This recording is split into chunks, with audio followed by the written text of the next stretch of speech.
From the plummeting property prices near and around Camp Crystal Lake comes the fourth installment and the final stab of Jason Voorhees.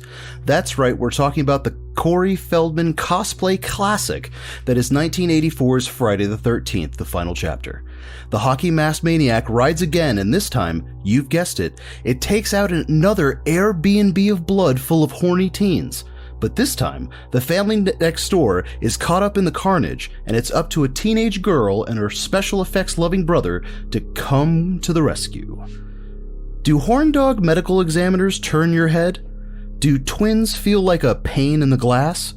How bad and ominous is the phrase dead fuck? I hope you have your alien masks on, your corkscrews on hand, and skinny dipping apparel front and center, cause we're about to chuddle the final chapter. Not the Chuddle. Chuddle. Surprise. Whoa. Oh, that's fantastic. Fuck good. If what the actual fuck was a movie, out of the mist and into the fog, it's Chuddle the Pod. Sup, Chuddle Club members.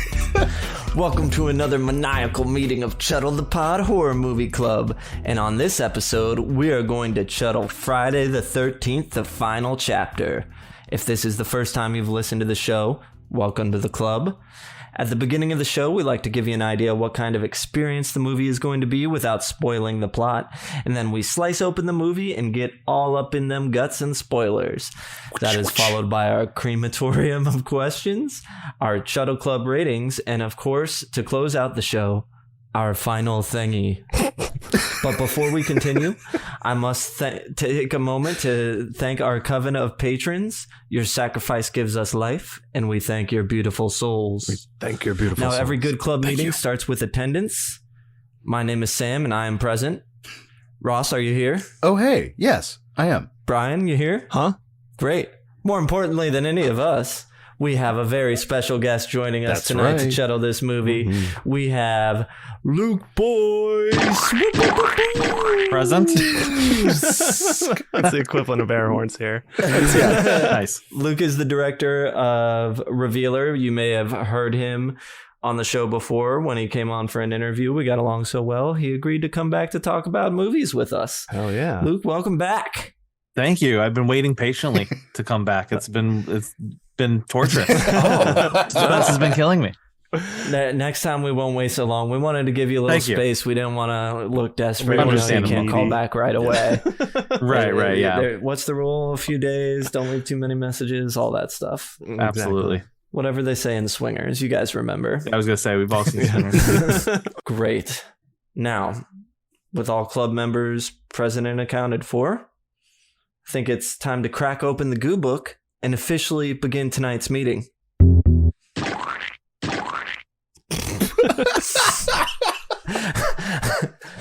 Our first order of business is our spoiler-free teaser, starting with our mysterious toe tagline. Huh. You see what we did there? After being announced dead. All right, this is from IMDb, just so you know. After being announced dead and taken to a morgue, Jason Voorhees spontaneously revives, escapes from the hospital, and stalks a group of friends renting a house in the countryside near Crystal Lake. I mean, he is announced dead. That is true. Yes, he's announced dead. I've just never heard it put that way. I've also never heard spontaneously revives, but that's a really good way to put it. I mean, yeah, that is what happened. He's a little twitchy in the beginning. I wouldn't say like spontaneous. It's like a slow, gradual, like got like a head contusion. Okay. Movies are made by people, and the people that made this movie are Joseph Zito, director. We got writers Victor Miller, Ron Kurz, and Martin Kittrosser. And the stars for this one are Eric Anderson as Rob, Julie Aronson as Samantha, Peter Barton as Doug, Kimberly Beck as Trish, Tom... We don't need to list the flashlight man. Sorry, I'm on IMDb. The IMDb ranking is real weird on this one. Corey Feldman as Tommy, Joan Freeman as Miss Jarvis, Crispin Glover as Jimmy, Clyde Hayes as Paul, and that'll do us for what we got. Great. So that's who did it.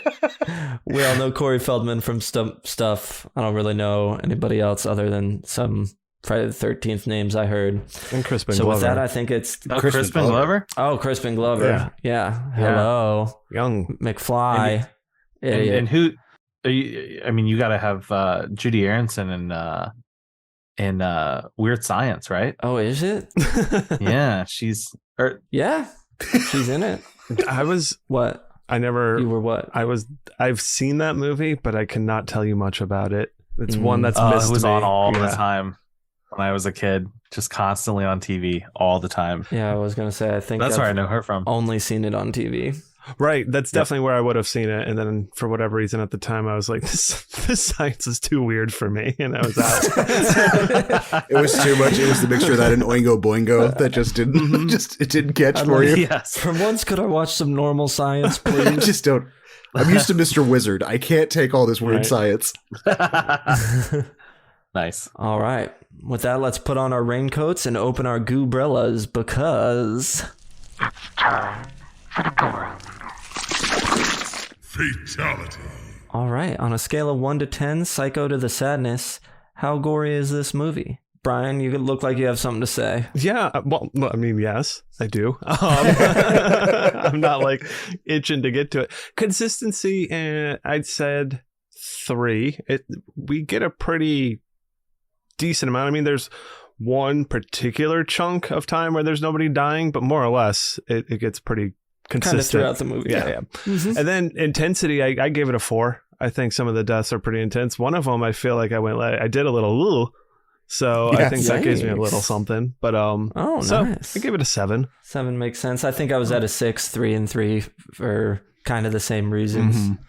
Ross? I would say, mine's resting I think it's like a 7.5. Like I think I couldn't do a 4 for consistency, but it was like just in between a 3 and a 4 for me. Because there's, like you said, it's pretty consistent the entire time. And when you get it, I mean, we're getting Savini kills. Like we're getting some real eyeballs moving while things are happening murders. These just, you know what? Just hearing you talk about it a little more, I'm bouncing mine up to 7. 3 for consistency, 4 for intensity.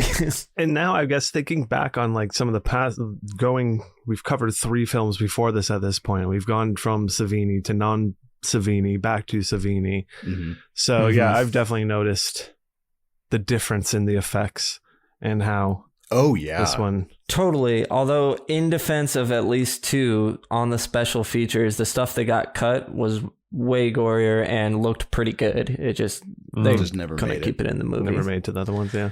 Well, it's actually he kept the theme going. If you guys didn't know, so obviously we're kind of jumping the shark a little bit. They used a real snake in one. They used real teenagers.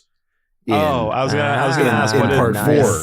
Yeah. Okay. So very good. Good for him. The interesting thing about the gore factor is how I think the kills are great, and that's one of the best in the series. Oh, yeah. But it's interesting how quickly it cuts on all the kills. Yes. Like it really wants you, it really leaves you wanting more on everything. Like it's all just like, you're like, oh man, I want to see just like a few more frames of this, just a little bit more, but they cut. And I think it's effective. I'm not complaining about it. I think it's great, but it is interesting how spry the kills are in this. Oh yeah. It's almost like you want 3 to 5 extra seconds per kill. Like it's just just that extra drip drop or goo or viscera or something like that. You're just like, all right, that's fine. But it happens so consistently that it's like all right. They're all really well framed and directed. I think this is the best directed Friday movie. So like there's the one kill where it's all in shadow as the camera moves towards the house. Is just like all you see is a shadow or a silhouette really against a wall, and no, technically a shadow. So it's just interesting how well it's all composed, you know what I mean? But it's totally not, it's like gory in terms of bloody or anything like that. It's hard for me to rank it, but I love it. I love all of it. So you can't rank it then? Fine. I think I'm gonna. I mean, if I was going on your thing, I'd probably have to go about. I'd probably do a 7 as well. I think that's pretty. it's the feeling of wanting a little bit more, but knowing how artfully done it all is. Yeah. That gives it the higher score for me. Right. Great. It could be gooier. We'll get to that, but like Yes. the way it's done is Yeah. still effective. Quality over quantity. Quality over gooey. Exactly. Gooiness. 100%. Yeah, it's definitely the best since one. I would say though, so far for me, one might be my favorite as far as that goes. Moving on. Who is the horror forer? This is where we like to. Who is the horror for? Forgot we had that. This is. Oh, that that little thing.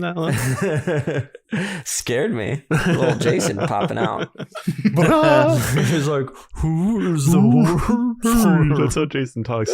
Yeah, that's his voice. we finally know. So we can start. What subgenres does it fall into? Slasher, obvious. Yeah. Coming of age film. Okay. Where what do we think? Corey Feldman? In a lot of ways. I mean, like, yeah. Oh yeah. Well, Some of that got cut. We'll talk about it once we'll get to it. Oh, We'll get to it. Our Classic. catchphrase now, we'll get to it. Yeah, but Honestly, slasher 100%. Like, but I don't know what much more to give this other than slasher. can't be For slasher a feeling. subgenre. But It's like, not really like playing around in other waters. It's kind of just a straightforward slasher. No, this is grade A prime cut. But yeah, slasher. it's doing it like that's just very well. Yep. Pound for pound. Yeah. Cool. I Agreed. agree. Is this fun or frightful? Meaning, is it good in big groups cracking jokes or huddled up in the dark getting scared? For first time watch, I think you could have fun with it. Just both. but both. Either Either way, way. honestly. Yeah. Agreed. I agree with everybody. I feel like for me, it might be the first Friday the 13th that would also be good huddled up in the dark watching as a scary movie. Because to me, the first three are way more like just cracking jokes the entire time. Totally. Last, is this a good movie for beginners? If someone's getting into horror movies, would you recommend Friday the 13th, the final chapter? Yes. Oh, you want to watch a horror movie? We should start with this one. But yes, I do. I think like that's the only caveat as to why it wouldn't be for a beginner, like who hasn't seen any of the other ones before. But I think it's a good. Oh, is that it's 4? But- I think it'd be fine to jump right in at 4. honestly- I totally agree. We could jump in because this isn't even because we're the fourth installment in. We get a recap. We do get a good. So recap. it's like we get a Full recap. recap. So it doesn't matter. We could just be like, hey, you've never seen these first 3? Totally cool. We get 5 minutes before the actual movie starts. We're going to catch True. you up real quick. And then here you go. And what better one to start with than the last one, the final chapter? Well, it's interesting because it's also sort of like Jason and his real, fully, formed, Mhm. the marketing version of Jason. You get it a little bit in 3, but this is the beginning, of the real Jason we know, and that's not to say I love 2, I adore 2. I'm a little on 3, but this one to me is real, fully first time we get Jason, full Jason. sure. Oh, yeah. Agreed. Full Hawk. It was full on Jason. We got Hawk throughout the whole movie. We got chipped Hawk. We got Oh, yeah, battle full Hawk. damage, chomp Hawk. Battle damage. By the way, the hockey mask is referred to as Hawk on this podcast. Because Ross just Got started it. saying it, and we're like, "What to are you know. talking about?" Like, we What? should know Part that two it's Hawk? not called that. Part 3 Hawk? Rondo. Yeah. I've got it somewhere. I've got the final chapter mask somewhere. Oh, Where did I put nice. that? Hell yeah. I'll call it Hawk from now on. I love that. Okay, the Chuddle Harbinger of Doom has these words of warning for this film.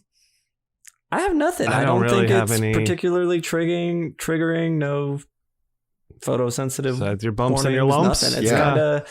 I mean, it's got your standard horror fare, obviously, but beyond that, Nah. Yeah, unless you're afraid of like ghost nipples, I don't think there's really anything like, that's too crazy in this movie. dope. Well, with that did it. With that We done did did it. the beginning part. If you have not seen this movie and you want to be spared all the gory details, you better step out or buckle up because we're merging onto the highway. Spoiler zone. Great. Great. We're going to start. It never gets old. We're going to start with our IMDb behind the scenes. First, that strange dance that Jimbo performs at the party was contributed by actor Crispin Glover and was based on the way he actually danced at dance clubs at that time. Of course. He just completely believe it. Yes, also dancing to AC/DC. Yes, but that's just how he danced anyway. Like and the director's not even sure that's true. He that's a thing that people say. He was actually dancing to AC/DC at the time, but it's like maybe, but that's also how he danced normally.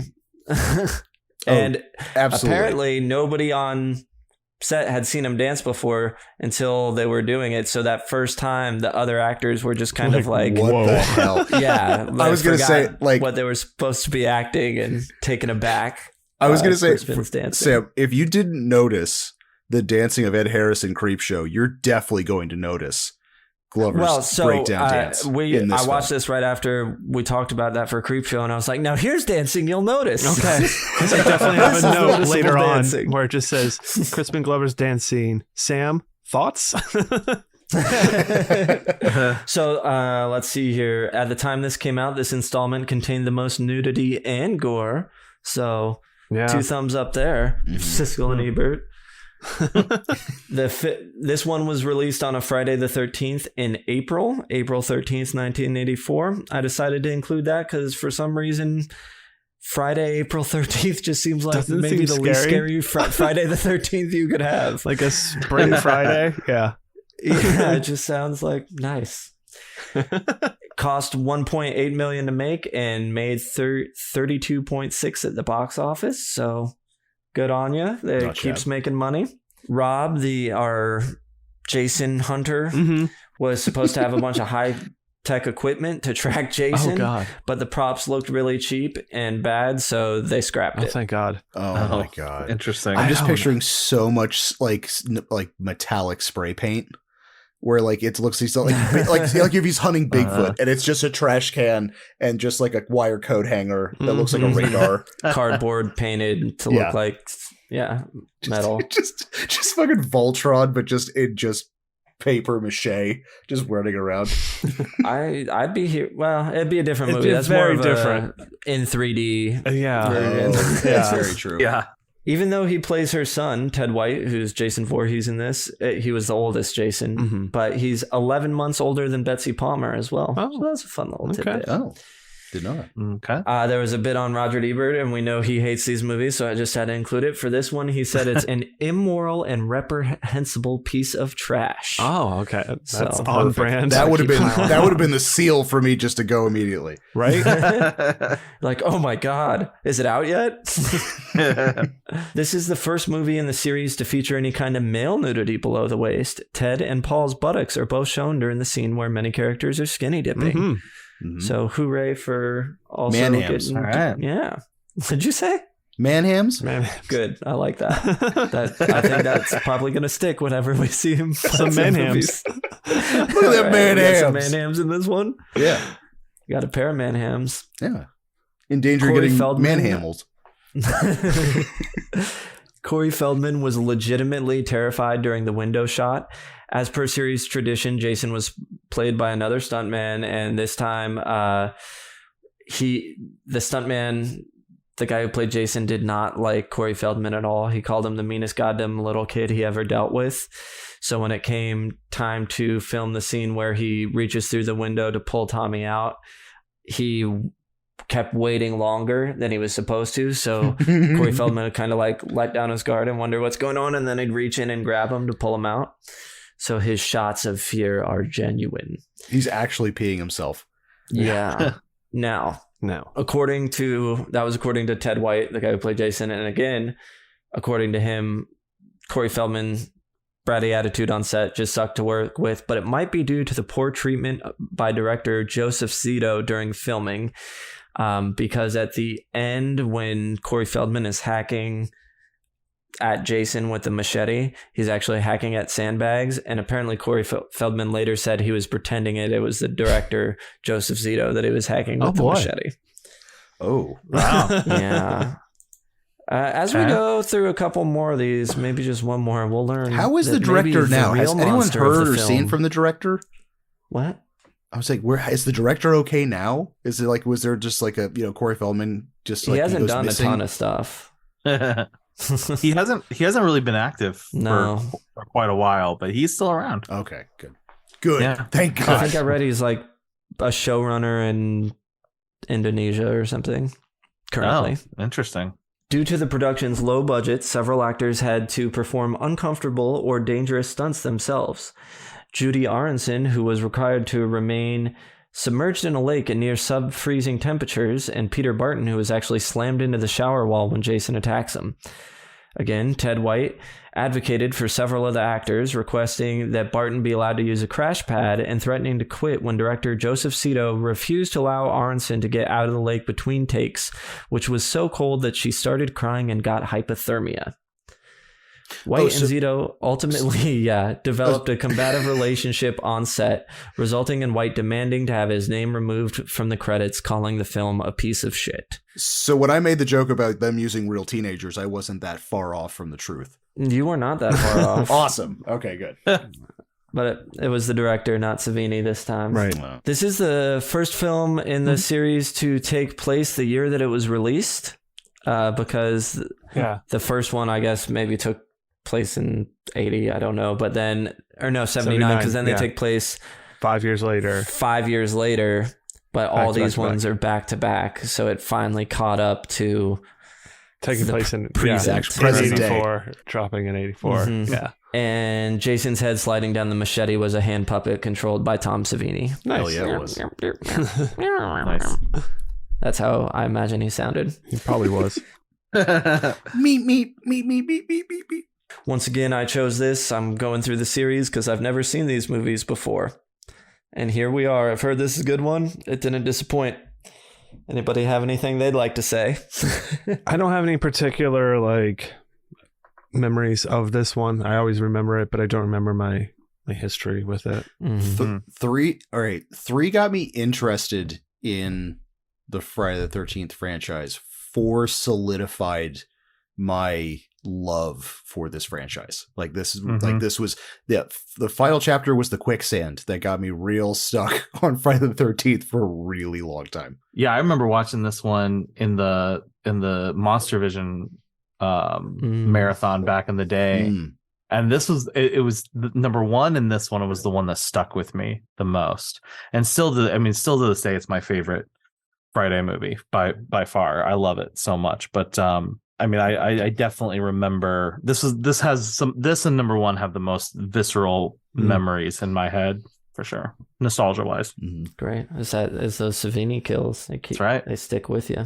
They do. Can't beat them. Well, let's do it. Let's start talking about this movie. I got my notes up. Yep. Cool. Starting at the very beginning, supercut opening. The first, well, I guess not the first movie because that was the first one, but then 2 and 3 just start with the last 10 minutes of the prior film, and this one is a montage of the 3 with the guy who's starting the camp again in 2. Right, it's the campfire story giving from his warning thing. Yeah. Mm-hmm. And they've just splicing in all of it. Let me tell you Beautiful. the real deal about Jason. Perfect way to do it. Yeah. It's a really well done montage. It's really, really good. I was afraid that we were going to be on board for more of the same stuff again, but it was able to take something from an earlier than, where they told the story so well, then mix in all the kills and everything from the other movies. Yeah, surprisingly effective.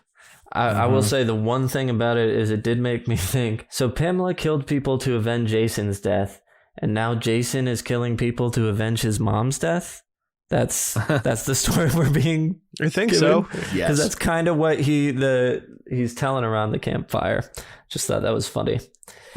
Circle of life. Yeah. That's right. Then we get our opening shot with the Explosion. exploding hawk. The fucking Why wasn't coolest this thing. used for 3? I looked at this explosion. I was like, God, this would have looked great in 3D instead of just I don't think shooting that's out the of technology. Pamela's head. Yeah, I know. That's Zito, man. Joseph Zito's a great action director. That's most of his stuff is action films. So a lot of the stuff you see in this movie is him throwing his action chops in there. That's all the Awesome. the breaking glass and the a lot of the shots falling out of the slow-mo out the window and exploding titles.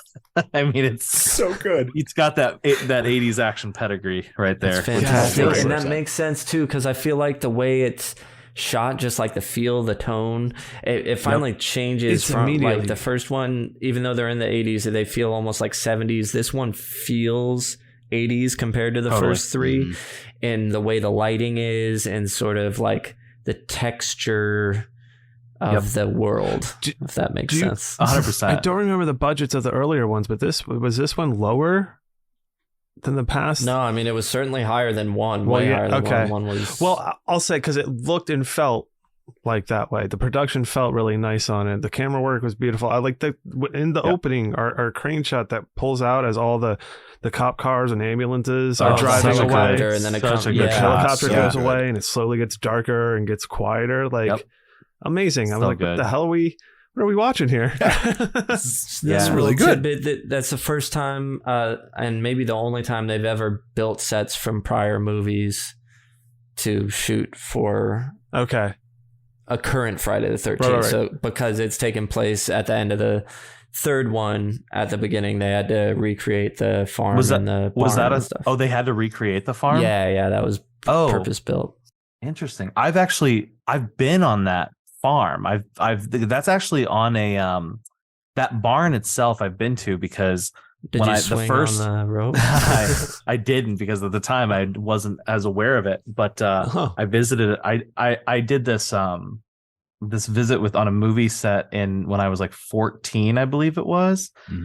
2 weeks in LA, studying under this location manager, and they shot at this movie ranch. And the first day that I was on set, I went to the ranch, and it was the ranch from, I think it was 3 that it was. I don't know. I didn't know if they did 4 here.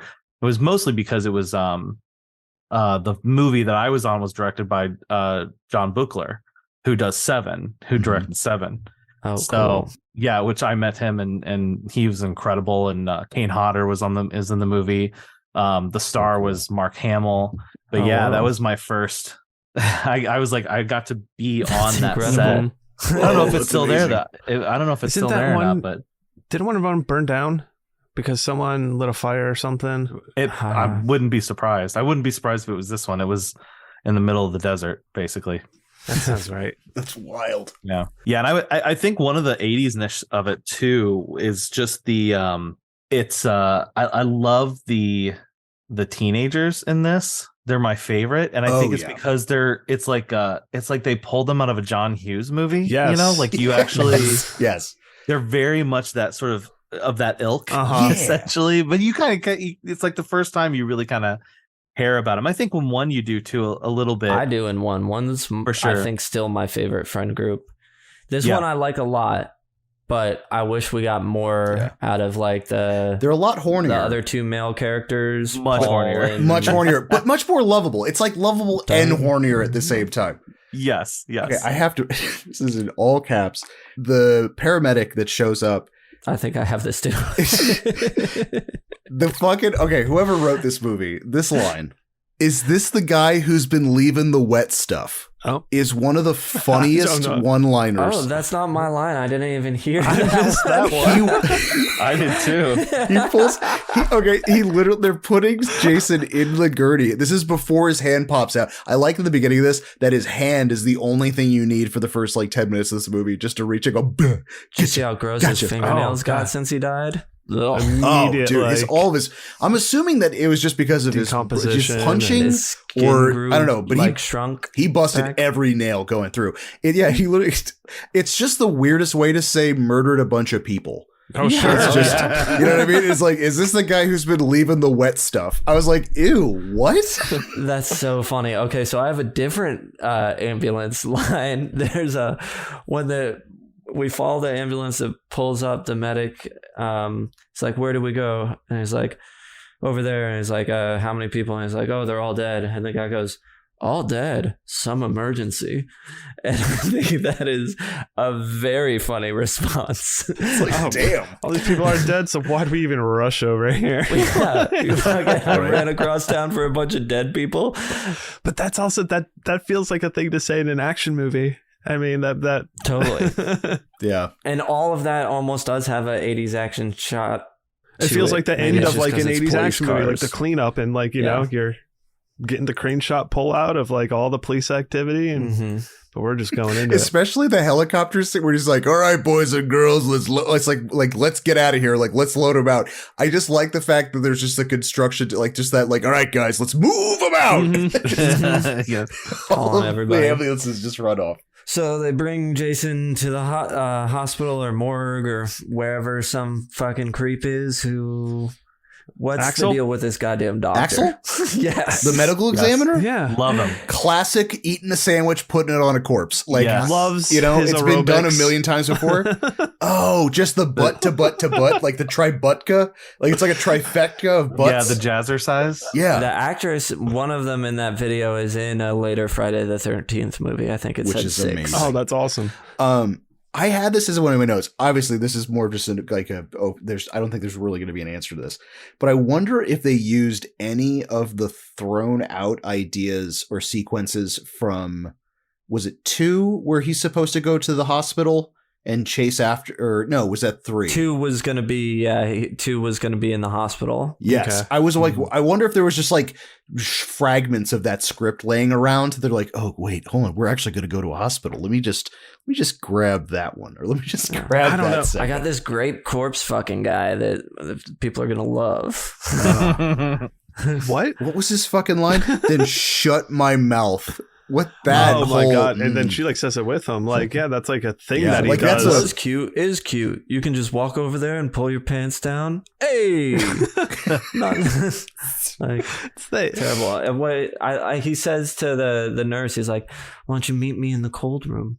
Like that's some romantic line to say. Okay. But I mean, I guess she's into it. It works. All right. I understand Axel's kind of a fucking turd in this movie, but Kind of. his cursing monologue Oh my that god. happens afterwards. Jesus shit. Jesus Christmas. Jesus Christmas fucking Holy shit. Jesus. Christmas shit. Goddamn. Holy Jesus jumping Christmas shit. Yes. Hands down, one of the best like curse combinations 100%. in any Friday the 13th, hands down. Like Axel wins it 100%. Yeah. In a lot of You movies. could probably go in beyond Friday the 13th. Yeah, It's one of my that's favorite. Yeah, just one to and again, all remember. caused by his goddamn hand again with all of his weird black nails. hmm Yes. But then, yeah, Axel's got to go back I to his can't jazzercising. Even Fucking- like ugh. The amount of times he goes back to changing the TV to make sure it's on the TV. jazzercising thing is so Mhm. funny. Yes. And he like nods every time. loves Right. it. Yeah. Like, all right. Yes. Great. Now, do you think Jason was dead, but just the amount of libido Oh, is that he was doing around his thing? him? Is he Mm. doing Like this his like, I'm aura going to thing? wait? I'm going to wait. I'm Oh, going to wait. yeah. Let me Yeah. get him. Oh my god, are they taking the clothes off? Holy shit, I was just It's gonna gonna be leave. so good. They're going to think I'm dead. I'm gonna get him so No, fucking I bad. think maybe people being horny is his life force. I was gonna Maybe say, that's what yeah. does it. Okay. That's true. That's a good. Yeah, But he that's was something we actually- can explore as we go on, I but dig it. Mhm. it makes great sense. theory. Their mojo. Oh, Like, he's like a libido leech.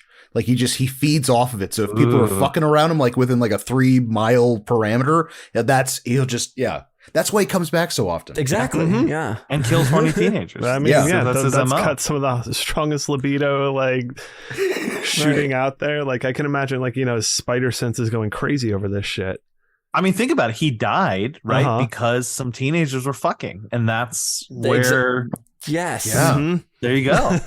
There was Oh, some sort of man. supernatural Some sort of, element like- there that's like Yeah. transferred that energy. He's Wow. like I'm a with he's you like a 100%. he's like a chastity demon. he's like, well, people are fucking. Got to do my job again. Makes a lot of sense to me. So, Axel's death. Holy shit, how fucking awesome. The saw throat head twist. That's the one where I went, is "Oh, Amazing. incredible. you was like, feel oh. like the Well, 'cause- because the hacksawness, the saw, like the gritty Oh, yeah. feeling, So, the jaggedy. The get special some- features. We get some they have, combo like- kills. which is fantastic in this film, where it's like, it's not even a misdirection. Cause like when Axel gets the hacksaw thing like into his throat, I'm like, oh, awesome. And then we get the 180 fucking head turn. And then it's like, oh, goo. Okay. I was waiting for like a decapitation, maybe another cutscene. I wasn't like the whole just. The twist is The great. follow-up- What happened in the follow-through. special features? They have a bunch of extended scenes of the kills, or just like behind the scenes. It's all silent, but it's just a hacksaw for like 30 seconds, just like rubbing it in his throat and he's shaking his head around and like, because it's just a cutout in the saw, you know what I mean? Right. Hell yeah. We need to make that into like and a just GIF. fucking around and making funny faces. Like, So yeah. That's what got me, because then you get the twist and everything, but like the jaggedy feeling of a saw, like I don't know why, that more so than like just like a clean slice of a blade. It's that totally. extra little bit Jaggedness. more of like to make your, because he's sawing. Yeah. He's like sawing into his throat. I don't want that. Don't saw my throat.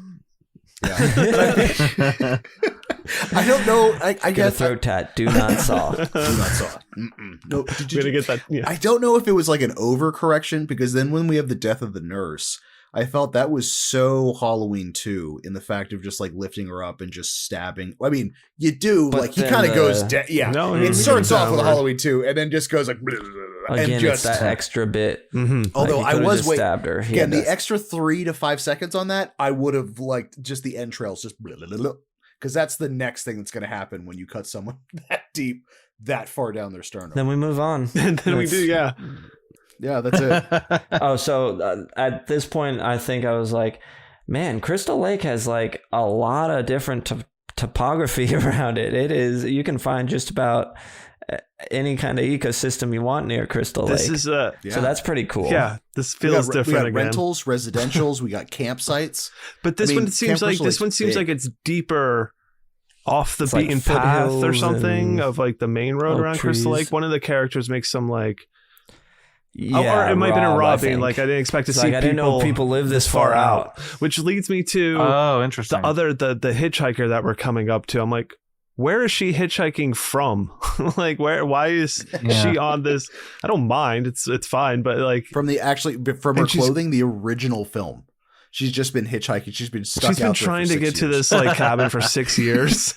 It's just Or but Canada. so stubborn she won't move. She has 3,000 bananas hidden Oh yeah, she's been behind a sitting there bush the whole somewhere, time. and she's just sitting there asking for a ride, just eating bananas. Before we get to her though, In we the have script, she was listed as blubbery girl. God, it's terrible. Oh, no, Oh, hmm man. Like, I got cast. What's the role? Um, Blubbery girl. like She cries a lot. you're gonna love it. Yeah. you're gonna love this character. Always crying. We see Corey Yeah. Feldman in his alien mask, Yeah. which is So good. fucking sweet. I love the idea. I would totally want to wear my alien mask while playing video games, but at the same time, I Playing don't Zaxxon. think that it would be good. You couldn't see in a mask playing video games. It's not good. It does seem difficult. I thought about that, but he seems to be doing well. He set a new high score. He got a really high score. Maybe the mask is cheating. helping. I have to Oh, say, that's your problem. Okay. yeah, well, there you go. The masks are incredibly well made. It's Yes. like, Oh, like yeah. This guy's this like- kid needs to quit school and go to Hollywood And go Because- right now. Yeah, yes. Boy genius. Yes, exactly. Yes. Absolutely. Interestingly, he's named Tommy after Tom Savini in the movie. Yes. Yeah. Makes Mhm. sense. That's I where didn't even the put that character's together, inspired but from. yeah. Yeah. But it's like, I love the fact that Tom literally just went into his creature. He's like, all right, I'm just going to grab a bunch of masks from my studio Mhm. and Yes. a hand puppet. Like, he didn't even try to be like, now, how would I, 13 years old? He goes, oh, I do it this way anyways. Let me just give this kid a bunch of just I imagine him like be like, amazing stuff. Yeah, this is how good I was at 13. I've always been always this way. this Yeah, kid. Put him in there. It's funny because it's like the thing about the Tommy Jarvis that I find so interesting is that this movie is clearly made for that kid, right? Yeah. Like the Fangoria kid, Mhm. because it's basically just it's that they put him in the movie. That's the audience avatar, and then there's like tons of nudity. So it's just like Yeah, like just the fact that how he reacts to the, we'll get there when we get there. But Oh yeah, that's my thought when I see him. I was like, oh yeah, this movie is made. When you're talking about horror, this is for the Fangoria kid. Yeah, that's why they made this movie. 100%. This is the first one that I was like, fuck, I wish I saw this when I was 13. And it was as soon as we realized he was like a horror fan. Yeah. I was like, That's when I wrote in your thing. I was like, who's this for? It's for kids. It's for young boys. This is who this movie is for. Yeah. I would agree. 100%. Because the young boys who are looking to watch something that they're not supposed to be watching. Yeah. Like you feel like you're getting away with something watching it. Oh, 100%. At that age would be, if only. That's what I'd use a time machine for. To be 13 again and watch this movie. Just to sneak around with a VHS copy of this, like. I'd use it to leave a copy for my 13-year-old self. I'd go back to the next day at school telling everyone about it. Oh my God, there's so many boobs. Oh my God, can you imagine? Like living that, yeah. Then I thought about how many times this movie must have been paused at different parts of it by young boys. There's just burn marks in the VHS. You gotta rent it at like Blockbuster, and there's just like certain scenes that are just worn out. God, this looks like this was rewound and played 3,000 times. Oh God! So then we get to Hitchhiker Girl. Oh, okay. I just want to get I've never heard the term "dead fuck" in my entire life, and this thing is like rapid fire. I mean, like I didn't mind like the doop like the computer thing. I think it's just the term "dead fuck" for such a long period of the movie where I'm like, I get it. All right, I get it, Teddy. Nope. Okay. All right, I got it. Teddy. I saw it my first time watching this, I was 37 years old, and I had also not heard the term "dead fuck" before. So it's just, I think, actually, in a weird John Hughes way, it's one of those things that's just like not a word, but like but the way characters are written, they kind of talk in ways that people don't talk in real life. It's fetch. What's that? It's fetch. Yeah, totally. or like Scream, a lot of that dialogue, Kevin Williamson stuff is just like, it's like, I'm going to write snappy dialogue for kids. Well, and it's I'm like, going to make it up. Yeah, and basically. Ted has this whole character personality where he apparently consults a invisible computer he has. Invisible computer. Which I love. Mm-hmm. That's so good. Let me go to the computer. I was like, perfect. You're a dead fuck. But it works like that. That's why when like that whole sequence is like, that's that moment where, unlike a lot of other slasher films, you just get this. Actually, Kevin Williamson is a great example of this. Just like this really interesting character dynamic there that you don't usually get with these, because they're usually just a body count, right? But you're actually watching like people have a fun, interesting conversation. It makes them more lifelike. And I agree, totally. And that's why I like those two. I like our two ladies as well. Our two guys up front, I feel like barely fucking have any dialogue at all in the movie. No. It's where it's mostly I'd like more from them. Them. It's again, a lot of the character on the free was mostly female driven, where it's like you have I'm gonna get all these names all garbled, but we've got the committed relationship where the guy starts kind of straying when the two twins show up. Then right in front of his girlfriend. Right in front of his girlfriend. I mean, I think it's like also way too late where he's like, I shouldn't really be doing this. I know I kind of just forcefully shoved her face out of the house while twin wants I was me. putting a baseball cap on you, but like, no, I totally regret that. But it is. No, I agree with you. Like, I think some of these, because you have all these subtle nuances throughout the movie with this group of characters where it's like this girl's first time with her boyfriend. She doesn't want to be perceived as a slut. Like, there's so much more dialogue and depth to these characters, like you said, than just like a meat packing facility where you just get like, here's trope 1, here's trope 2, go out and play. We're all getting stoned in a van. Right. Yeah. 3 very much joint felt like they were all just cannon fodder.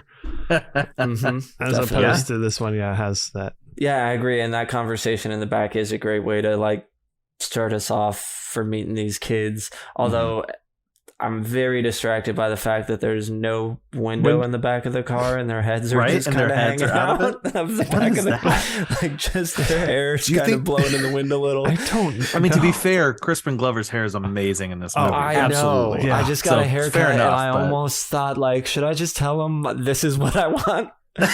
Go in there with a photo from that. With a photo of that, do it. I would absolutely Just do pull up that. a gif of him dancing. The shot of him with the knife in his head. just, is that a cleaver? Don't worry about that. I don't want that. I want the haircut. That I just want the the eloquently disheveled look he gets when he gets a cleaver to his face. Okay, and then I think the last thing Crispin Glover, we hear him say, maybe right before the hitchhiker, God, at least from the looks of my notes, is he says, "Oh God, I'm horny." Yeah, and to me, that is just like a death sentence in a Friday the 13th movie. As soon as he said that, I was like, "Fuck, he's gonna die." Oh yeah, Jason feeds off that. Exactly, and he does. Because right after that, we get our hitchhiker scene. Exactly. Indeed, we do. He could tell the horniness was leading him.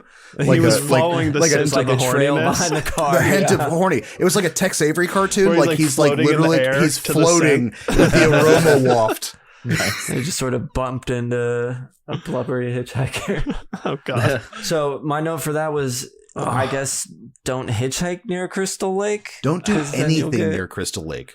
Yeah, I well, mean, but except for apparently Liv, because these how did they live in this house, the Jarvis family, for so long without having any Jason issues? Tommy's just becoming horny. He hasn't quite go. got full. But what about yet. his sister? His sister had to have been. Well, but she's an interesting person in that she is fairly, relatively unhorny in this movie. Mm-hmm. That's true. Maybe she's never been horny. I mean, she's like, she's hey, asexual. Tommy's that's the first thing. one. There's obviously she's Morrissey. The father figures somewhere. It seems like they're separated. She wishes, or they wish. So maybe the mom hasn't hear from him. And Jason's only recently reawakened or whatever it is. It's only been a few days since his that's spree started. So I don't know if it's in dialogue or not, but I think they just recently move to that house or something like that after the separation or something like that. Oh, maybe somewhat recently. I missed it's that. kind of implied, but it's certainly longer than Jason's been on the prowl. But Jason hasn't been doing anything since 3 days ago when he started up for the first time. Oh, that's very true. Exactly. True. That's the first few months were fine. So he was just out with the wolves or however the hell he was living, and then at the bottom of a lake. At the bottom of the lake, living with the wolves in his weird cabin. All sorts of different things. Then he went through his 5-year training period where it's just a montage of him getting swole and becoming Big Jason. I'm just picturing Sackhead Jason just old Gregging it in the middle of a lake somewhere. Just how he started. Yeah, then he had to do the montage and get puff and get his, not water legs, so he can walk on land. It's a whole land legs. Land legs. So yeah, hitchhiker girl gets the throat to the back while eating a banana. And then that banana squeezes out. Now, if this had been 3, that banana would have been right in our face. It would have taken 37 times to get the shot. Yeah. Yes. The world supply of bananas was depleted in trying to film that scene. I don't know if anything happened, what happens between here and there, but my next note is Lil Peep and Feldman. Yeah, that's where mine directly goes. I mean, obviously, only thing I have they all before get to that the house and stuff like that. Yeah, they get to the house and we meet Gordon the dog for the first time, and he just says, "Listen, Gordon, I love Gordon the dog. We'll talk later." And I'm just that's that Feldman charm and charisma right there. Absolutely, loved it. But then yes, we get a little Peep and Tom, and even more so here, I related to it so much. Again, as like thinking of me as a kid, like, and how much I would have been like that kid, and how excited he gets, but he doesn't know how to handle it. Can he watch? Should he watch? Shouldn't he watch? He's freaking out. This is all of it. Bar none, the most accurate visual repretation of being that age and actually catching something like that in real life. Oh my it's god! Like, oh my god! She get naked? Oh my god! Are they about to have sex? And then just like the face of the pillow screaming, and then the leg fucking kicking and shit like that. I like the double down motion of it, where he fakes asleep after all of that shit. Mom walks in, looks at him, smirks, then smirks, then Yes. goes to the goddamn window, sees what he's been peeping at, and like she does that like, oh, you fucking pervert, and then just leaves. Like it's just like, Yeah. well, I'll just leave him to whack off to these random strangers from across the Oh way. no, she pulls the shade down so he can't see anymore. But then and then she gives him a little kiss and pat on the head. But it's like that oh boys will be boys type of thing. Like Yeah, he's gonna peep, but I Puts a sock stopped on that the by front of his putting door. the shade down. It's My solved. mom would have used it as an opportunity to tell me why we don't look at people through the windows. Yeah, I was like, there's like, yeah. You should have probably been like, yeah, maybe Yeah. They would have been like, oh. don't do that. Yeah. I don't think you should. All right, well, whatever. That's okay. It's fine.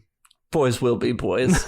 And I think maybe because of his age, it still plays well today. It's not like it doesn't feel creepy or Well, bad he's- or like, well, oh, I can't believe they did that. Like everybody kind of relates to being a kid discovering these things about. It was a like, discovery. It was an accidental discovery. He wasn't going Yes. to pursue this Right, and be he creepy didn't, like, upon He's it. also- hide in he her like closet looked out or his something. window and was like, oh shit. He's like, oh shit. But then he's like, oh my God, this is what I'm watching. It's not like he's like, I don't think the next logical conclusion for that character is like, I'm going to be eating food or beating off to a Yes. bunch of people across the way. I think it was like, he's so just It's innocent. overamped. Yeah. He's like, holy shit. Totally. Right. Yeah, it is strangely innocent. Yeah. Which Right. I mean, the next note I have is the skinny dipping scene. I have a note before that. It is magical forest girl twins. If I didn't know better, I'd say Jason's setting a trap. It's the trolls of the Well, because forest. they're like the thing about the twins is like they're going a certain way and then they go back the other way. They run like where they Oh, yeah. where were they Right, going? that's true. Right. And then they go. It's Oh, very yes. strange. The geography. We're going where confuses you're me. going. Let's go back this Yeah. way. Let's go back this way. Yeah. What if the, But it's actually if the down two- this hill. We'll carry our bikes. Like the whole thing's very strange. what if the two twins are also serial killers? They just They were got beat to planning- the punch by Jason. That's fun because they They are seem very eager to meet these They're kids. very Yeah. siren-like, very Yeah. siren-y. that's a good Yes. description because as soon as like one of them, I forget which one.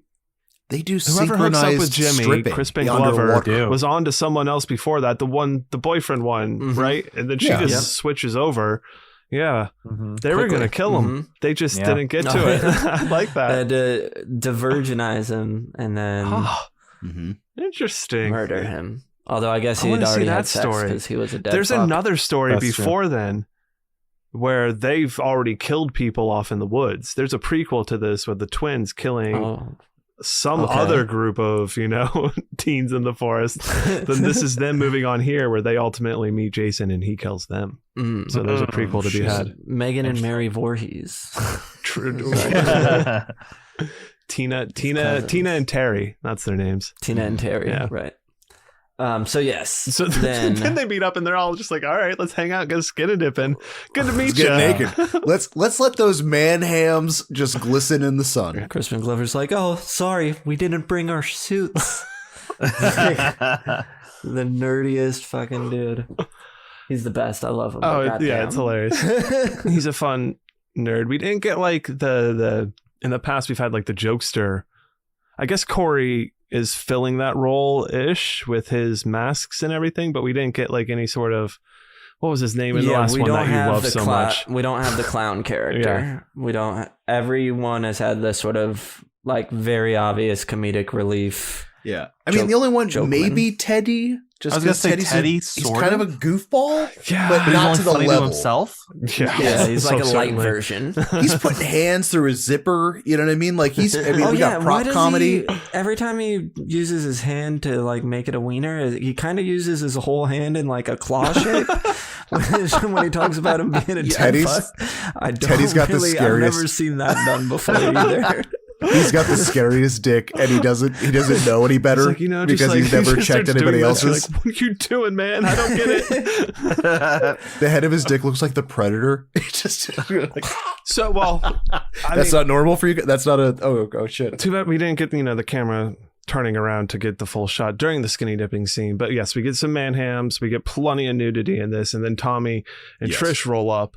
And Gordon. And then this is where I put, and Gordon, of course, I put that Tommy's not going to remember this as being like the summer where all these kids got murdered. This is the summer of his sexual awakening. 100%. Well, it was going to be. Well, wasn't there some shit in the behind the scenes and stuff like that? Is that because of the amount of nudity that was in this movie that they tried to buffer as much from Corey Feldman as humanly possible? Like they took him trick or treating during the first thing, and they had to do like quick edit cuts. And apparently that completely didn't work because everybody had like no bras on and stuff. And he's like, everybody was leaning forward to say hello to me, and I could see everybody's tits anyway. So he said that about one person. Yeah, but yes, that was in it, and how they tried to shield him and brought him trick or treating. But actually, except for this scene, they shot a version where he saw the main one, who we see naked most of the time, fully nude out of the water, and she's like, oh, hey, what are you looking at? And it kind of like freaks out for a second, and then she jumps in the water, and then Trish catches up. But they cut that because they thought it would be too racy. But I was like, they definitely should. If we're leaning into what we were talking about before, me as a little kid relating to it even more would have fucking flipped out. Oh, well, yeah, 100%. If there was a scene like that, I would have lost my goddamn mind. I'm going to a lake this weekend.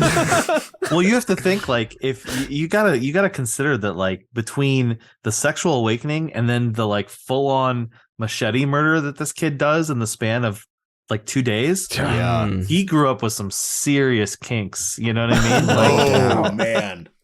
Like, I don't know what, like, adult Tommy Jarvis. Whew. Yeah. Adult Tommy Jarvis has a lot of safe words.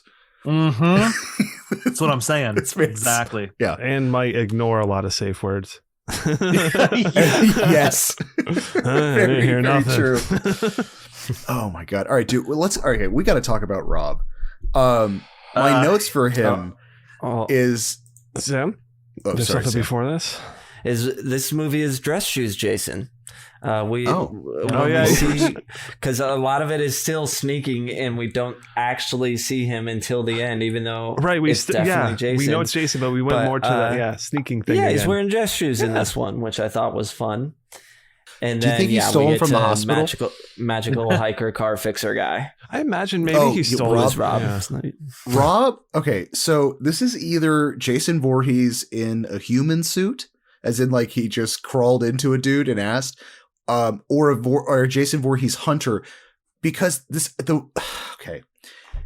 I'm just picturing him as a really, really, really, really bad serial killer, because one of the first questions he asked fucking Corey Feldman and his sister in the car is like, so are there any like large groups of kids hanging around, or like tourists or like campers, like you know, like people that like, I don't know, wouldn't be missed, or like, you know what I mean? Like, it just seems like he's there a group of orphans around that nobody's looking after? I'm just like, that's such an ominously weird question to ask. My gun and I'm hunting bear. Yeah. And Tommy's like, you can't be hunting bear. That wouldn't be right. Come in our car. Come back to our place. You know what? Actually, let me show you my room. I'm gonna take you back up. I want to run you up to my room. My mom's gonna be like, "What are you doing?" I'm gonna be like, "Oh, hey, mom, I'm just gonna fuck this guy real quick." I was like, the 80s must have been a different time when you could just pick up a hiker in the woods, drive him to your house, and then bring him upstairs to show him your toys, and like just be like, "Mom, it's fine." Your parents. Yeah. And mom just be like, boys will be boys again. That's just her attitude towards the kid. She just doesn't know how to parent, so she just shakes her head and smiles. Goes, wow. It so is. Yeah, I think my first impression of Rob was like, okay, like you can kind of clearly tell that he's like he's going to be hunting Jason. The audience knows, right? Well, yeah, they don't know that. Nobody else knows that. He's just this ominous, weird guy who's just like, just been camping out here hunting bears. Yeah. That stand upright and wear hockey masks. You see naked kids around anywhere? Notice any horny people? Yeah. Is he? He's avenging his sister who is in two. Yeah, okay. To Sandra. She's the Okay. The couple that gets speared through the bed. Okay. Yes. She's that. You know, the that one. female of that couple. And yes, he is avenging her death 3-4 days later or something like this. Yeah. That's right. Which is still awesome. And the fact where he's like, well, gotta go out in the woods and find this guy now. Yeah. But it's like he seems like he's been out there. Like he's yeah, right?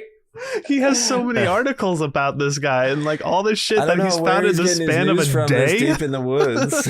This guy is putting so much more legwork than I think probably all of Crystal Lake PD combined. Do they even exist? I mean, God there's bless that him. guy on the motorcycle And in the he's first dead. one. Aren't like all the cops in town dead at this point? Well, I guess yeah. they were all at the barn. Oh, and the big. Yeah, there is more. They're There's all a bigger police forensic force guys. coming from. It's just a town of forensic guys. Yeah. Like one cop. All right, so my next so note yeah, isn't okay. until the dance scene. Does anybody have anything? That's before mine. then? Jimmy's dance scene. Yeah. Honestly, the only thing that I Sam, had was in comments. Tommy's bedroom. Honestly, was just like the level of masks and the actual puppets how and stuff cool like that. shit is. Yeah. Yeah. So good. Incredible. The eyes and the Is that mouth when we get the- moving and oh, yeah. the mask and the That was awesome. neck Dude, grabber. Tommy literally was one of the like I started doing special effects like mask making when I was 13. Part 4 legitimately was like, oh, if he could do that, I could probably do that. I want to learn how to do that. Like I was that's going. I'm so glad you said that because when I saw that, particularly this scene, I was like, I bet this is how Ross got into this. Was like he saw himself in this and was like, if he can do it, I can do it. So Totally. I'm so glad to hear that's the case. Li- Little Ross. verbatim. That's I'm awesome. like, oh man, I bet I could do this. Yeah. All right, Jimmy, so my dancing, note is dance just one line. It says, "Holy fuck, Crispin Glover's dancing." Incredible. Because I mean, how to describe it? I do not know. Spastic? Well, Spastic would be good. all I over the will place. say though, if you go to YouTube, someone actually, because the original thing was Back in Black, AC/DC, that they played on the thing, and someone synced it up, and it matches. It actually syncs up with Back in Black. It doesn't make it less weird, but it at least it gives it a little bit of syncopation. Yeah, totally. I can see it. And it does have like a structure to it. Like I could see how to imitate it by like the different movements he does with his hands and his head and the jerking and herking. Like I could. It's like I it's a could spastic imitate herky it jerk. better than I could describe it. Spastic herky jerk. Stop. Herky jerk. Spastic herky jerk. Jerk. Yeah, Stop. The original pop block and drop. It's like a telegram. It is. Do you think that is there a gunship song? Do you think they could match with the choreography of? Hey, there we go. I'm sure. Yeah, we'll make that matchup. Hell yeah. That should be the matchup. I'm just gonna start a The edit YouTube that comes channel out of that's this. different songs matched up to him dancing. That's the Nothing entire but channel. That is a successful YouTube channel, I can tell you already. Yeah. That's gonna be more successful than us. No doubt. Just take 100%. off. You got to watch out though, because Mr. Glover will probably sue you. He's not afraid of suing people. So Oh. Well, I don't think he owns the rights to the dance. that. All right, I'm pretty sure that man probably copyrighted that dance the second he did it. Maybe. Oh well, once he I sees used what to we're have a doing with CD it, of he's gonna his. be. He's actually gonna endorse it. He will endorse it. Every video is gonna start with him introducing the song that will be played for the video. I got a Crispin Glover CD from this big CD store from Boogie Woogie, if Brian would remember. Yeah. And yeah, I was like, Crispin Glover makes music. It was like this weird sort of Oof. goth synth thing. Oh, I no, he can't covered, imagine so. Ben on it, the song Ben from the movie Ben, which was the sequel to Willard, and then later ended up starring in the Willard remake. Yeah. So just a fun little tidbit for you that I just remembered. He's weird, dude. I have a Back to the Future vinyl signed by him in my house when he came do a screening of one of his very, very strange films at our local art theater. Great. It's That's cool that he awesome. signed that for you. It's literally unintelligible. I cannot tell you what it says. It's just weird scribbles. It says something, and I still don't know what it says. It sounded dead fuck. You were like, Yeah, what? dead This is fuck. not That the would be right way. It says, "Let me look at my computer." Like, hello, It's like, I don't know why I'm quoting this line. My character didn't say it, but It's like, why don't you make like a tree and get out of here? I also didn't say that. All right. And then they all slow dance, and we just get to watch them slow dance for a second. Yeah, and the thing And happens shotgun with beers the twin going to one guy who that was the twin that Teddy just tried to forcibly kiss, right? Hmm? And she got up and kiss went a teddy to the bear guy, or something. Yeah, he's like, His kiss is a teddy line. bear, and his name's Teddy. He's got a teddy bear. He thinks it's cute, I guess. She leaves him, did goes he- over to the guy with the boyfriend or with the girlfriend, inserts herself there. The boyfriend, I guess, is like, fine, get out of here. Then he changes his mind, goes after his girlfriend. She then decides she wants Crispin Glover. Meanwhile, Teddy is now trying to use the teddy bear move on the other twin. He didn't use it on already, but she's not having it. Yes. And then we get the scene in the kitchen when he has like his hand in his pants with his predator penis. The next dead fuck. Yeah, with his predator weird penis. claw hand thing. He thinks that's funny. He thinks that's the funny thing I he's thought doing. that was hilarious. That was such a good line from Crispin Glover. Specifically, I thought Crispin Glover saying that was hilarious. Yes, Not he delivered Teddy. it really well. He thinks that's funny. He thinks that's a funny thing he's doing. Great. Loved it. Did Teddy bring his own teddy bear, or was that a found teddy bear in the house? I wouldn't be surprised. I think he's again, it seems like that's probably a go-to move. Yeah. prop comedy. He's like, there are girls coming. We have a prop I'll bring my comedian. teddy bear. Yeah. He brings his own teddy bear. Now we get Samantha,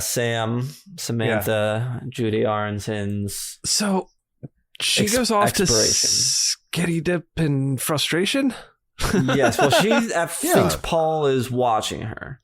She's Right, like, I know I know you're there. Like, Let maybe me you'd just like take all this. my It's like, clothes off. But Oh, she seemed well, like you're she was not- going to do that in the first place. Yeah. Like before she knew he was there. Brian, sometimes people like to go I'm not into an looking for abandoned the logic, warehouse. Like I and- need an answer. Right. Yeah. Well, it's well, like her yeah, footloose thing. exactly. Like Yeah. sometimes people just go to an abandoned warehouse and just dance it off.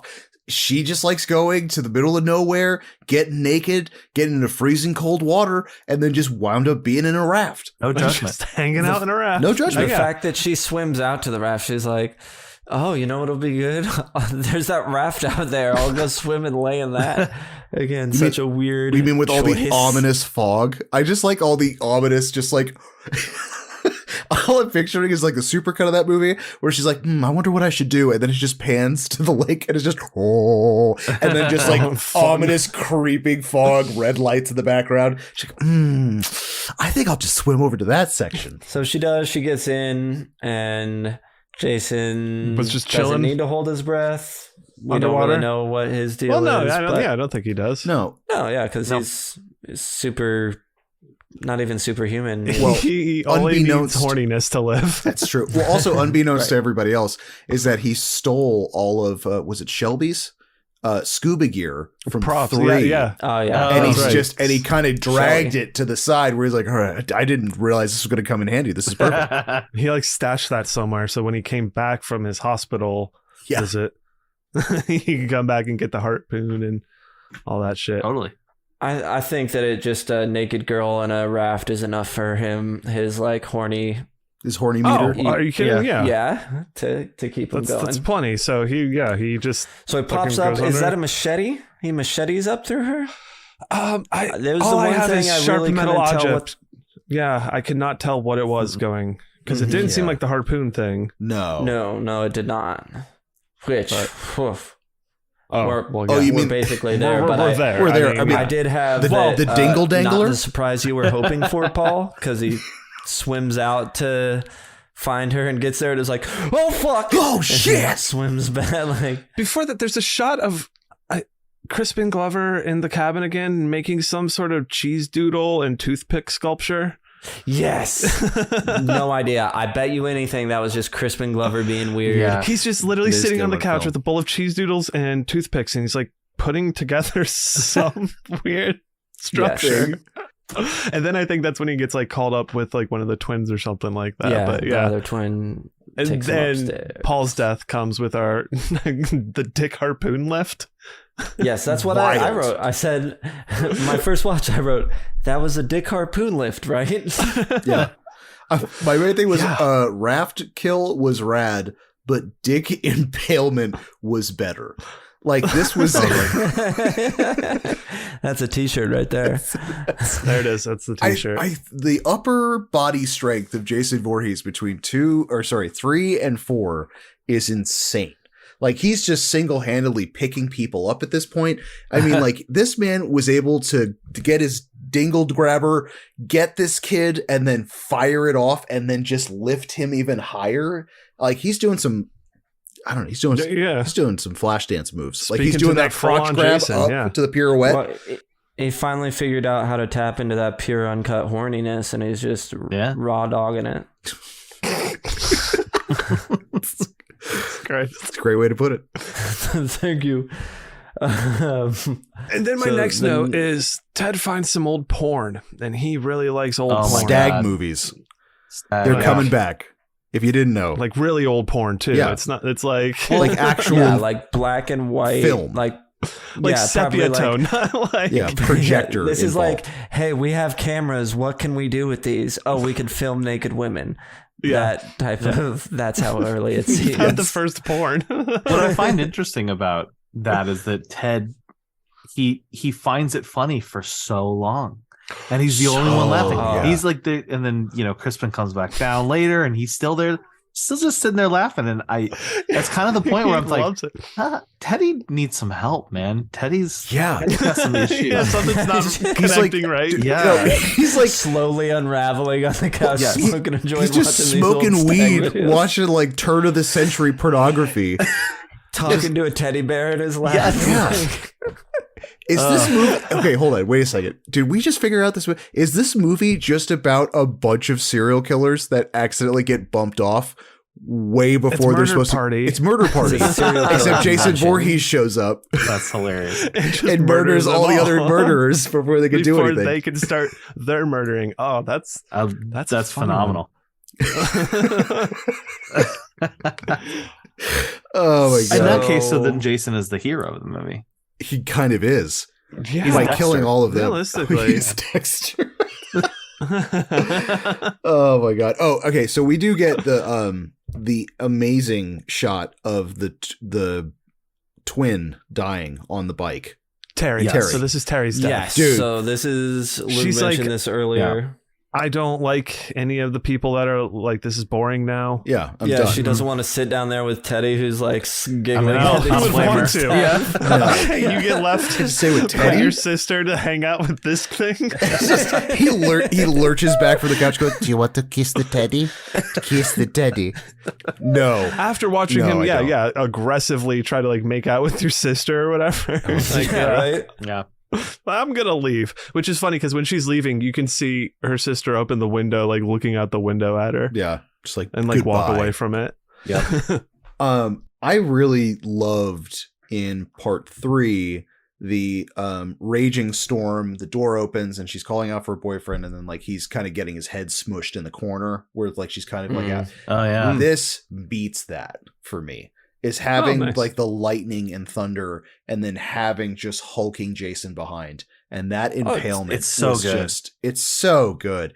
It's creative. It's like visually interesting, and like they could have showed it. And we end up seeing some of the gore because she gets like impaled into the building. Well, and it's like, also, hey, I'm outside. Don't. Yeah, and it's like that timing is just so well done because that the camera just holds and then it moves in towards that house, and then that lightning hits, and you're just like, man, bravo. Yeah, well done. So good. And this is like, we get full steam ahead, Jason. Like from this point on, the murders happen very fast. Yeah. Yes, he's going for it. He nukes the house very quickly. I don't know if it was at this point in my notes or at some point or whatever. This movie, at this point, I'm also feeling like they figured out the formula. They understood everything else that they were playing with and trying to get at before, and I feel like it felt purposeful. If it was or not actually the case, but it felt that way with how they were doing the kills and all the kills, and I was on board for it. Totally. I think probably from 3, I mean, obviously it's a completely different set of people, but it's like if you're doing like 350 takes per murder, I think after part 3, part 4, you get in, you're like, okay, you know what? I think we got this down to a science. Like, let's really like fine tune murder. Exactly, because like we got the backstory. We know what we're doing with that. We don't have to build upon that world anymore. Throw that in 5 minutes, campfire, done. Got it. This guy's we got a hockey mask. We got a cool icon already. A hawk. Done. We hawk. Excuse me. we got that. We know how to just roll with it. It's like they had the good building blocks already there, and we're able to work with it pretty well. Which then we get to, let's see, Crispin Glover, right? Feast. Yeah. Then all the storm comes. The storm comes in. I don't know. One of my just notes was when is the mom? This is like the looking around through the house. Yes. These are the two questions that I have, and obviously it's kind of jumping around a little bit. But the mom, gasp, huh? We never see her again, right? We don't see a body. Right. We don't see anything. Deleted ending scene. I was saving it for Okay. Or we got, and then also Doggo. Dog's fine. Dog, Dog okay. noped out of there. Well, I mean, I love the fact that away, right? he just nopes out a second story window. Like that's my favorite part of this movie, where it's like the dog's the smartest character. He's like, nope, sorry, I'm out. Yeah, I have the note for that. That's much later. Gordon, the dog, is like, I'm fucking out of here, and jumps out a window and leaves. Yeah, but we never see them again, though. Incredible. Yeah. Right. Yeah. We don't.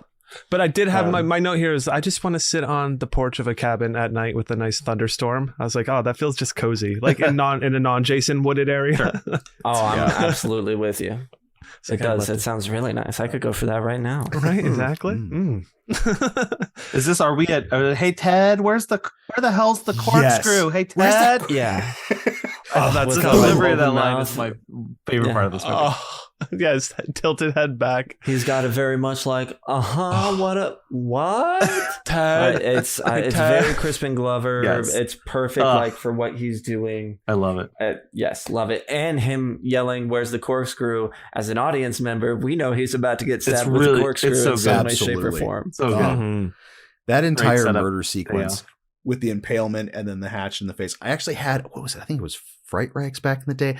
I actually had a Part 4 shirt that had him crucified to the thing. And the front scene, I think, is just it's like a montage of the hand impalement, the hatchet, and then like Jason on the front of it.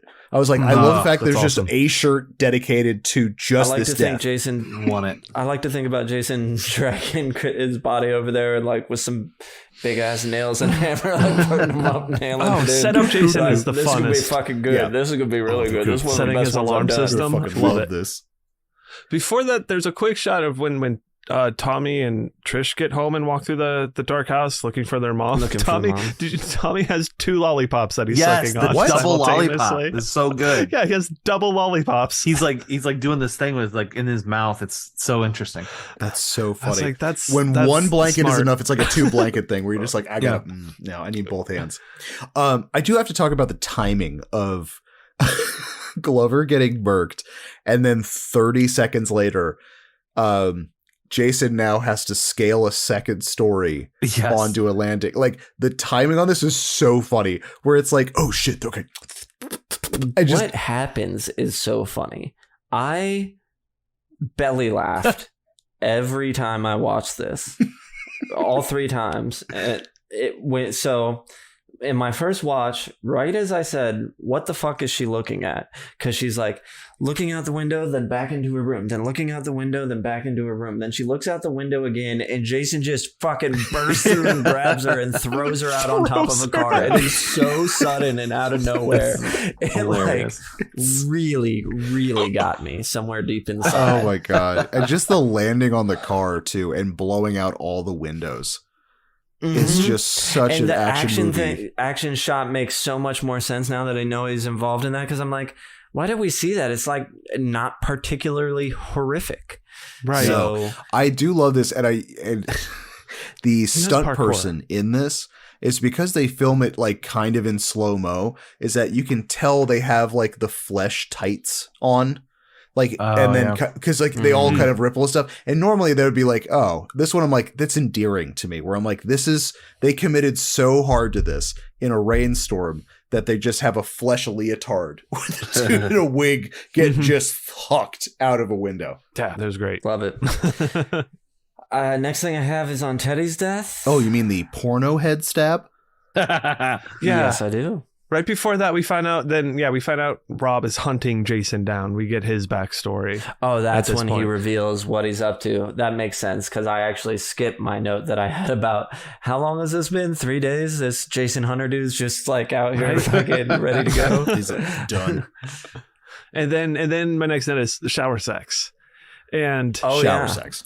That was a body double for the female, because she was the only female actor on the crew that refused to get naked. Oh, good for her. I'm glad they were like, all right, we'll pull the crew. The crew was naked the whole time. The crew was naked the whole time. It's real weird for everybody involved. Yeah, so Ted's death comes next. Stabbed through the screen in the back of the head. Top, and then he's still giggling about still his giggling about porno. It reminded me of the Bloody Benders, which was that story back in our old format about the first serial killer family in that like frontier house who had like the space was that a killing the room rooms or whatever were separated by curtains, and they just hit people in the back of the head with a hammer through the curtain. Yes, very similar. I do like the stab. If you're a patron, you could hear us talk about that. That's available there. Yeah, no, that's good kill. I like that the knife sticks in to the fact where he goes like, and then like kind of drifts down, and then it's still cutting the entire screen behind him. I was like, that's fun. That would have been a great one for that extra couple frames, extra moment. See a little bit longer. Would have been a little more impactful. I agree. And then shower face crush. Yeah, Doug's death. Oh, shower face squish. God. It's like Jason's going in there having a shower orange. Oh, this fucking death is so fucking gnarly. He walked upstairs and could smell the horniness wafting out of the bathroom. Because nobody got clean in that shower. I'm letting you know that right now. Those two teens did not get clean in that shower. Nice. That's what he was. But yeah, I think it's like because we get interesting choice. I'm sorry, interesting choice for the first time for your first time is shower sex. Yeah. Oh yeah. I never thought about that. That's a good point. Unfortunately, honestly, some people like living on the edge there. That's it. That's something a kid would do. The edge of tile. Yes. Someone who's never had sex before. on your tippy toes in a shower. This is a great idea. This is romantic. This is romantic. Stay clean. Soap's in my eye. God damn it. Dude, we get full, just gnarly, just bruised to shit, nailed. Oh God, these Jason nails. Goo hands. The nails are one of my favorite things about so Ted's good. Jason. They're just the perfect little detail. Oh, just the little black beautiful. Nub. So good. And then that smash through, and then his fucking face caving in to the tile while his eyes like frantically going all over the place. Yeah. Oh God, to this day, I do that. Like every time I see this death, I do that like, oh fuck. You know what's interesting about the nails is that it's actually a giveaway for when the kill is done by Savini, because there's a couple kills in there where he doesn't have fingernails, so you know it's Savini doing it. Oh, that's so interesting. Okay. That's fun. So I don't know if it's on this kill or right after this, but I have a note that says, is this the first time we see the hawk since we saw it explode? Because up right around here is when we finally start seeing full Jason. The rest of the time we're seeing his shoes, we're seeing his hands. We might see a little bit of it from the side or something, but I think even though we know what he looks like, for whatever reason, we don't get full on Jason until this point of the movie. To be totally honest with you, the only close-ups that we get are in the hospital. Like, as you see, like, side of Hawk and, like, under Hawk during those murders, but then everything else is very cloak and dagger until you get to the kind of the shower Which scene. Is... I don't know why.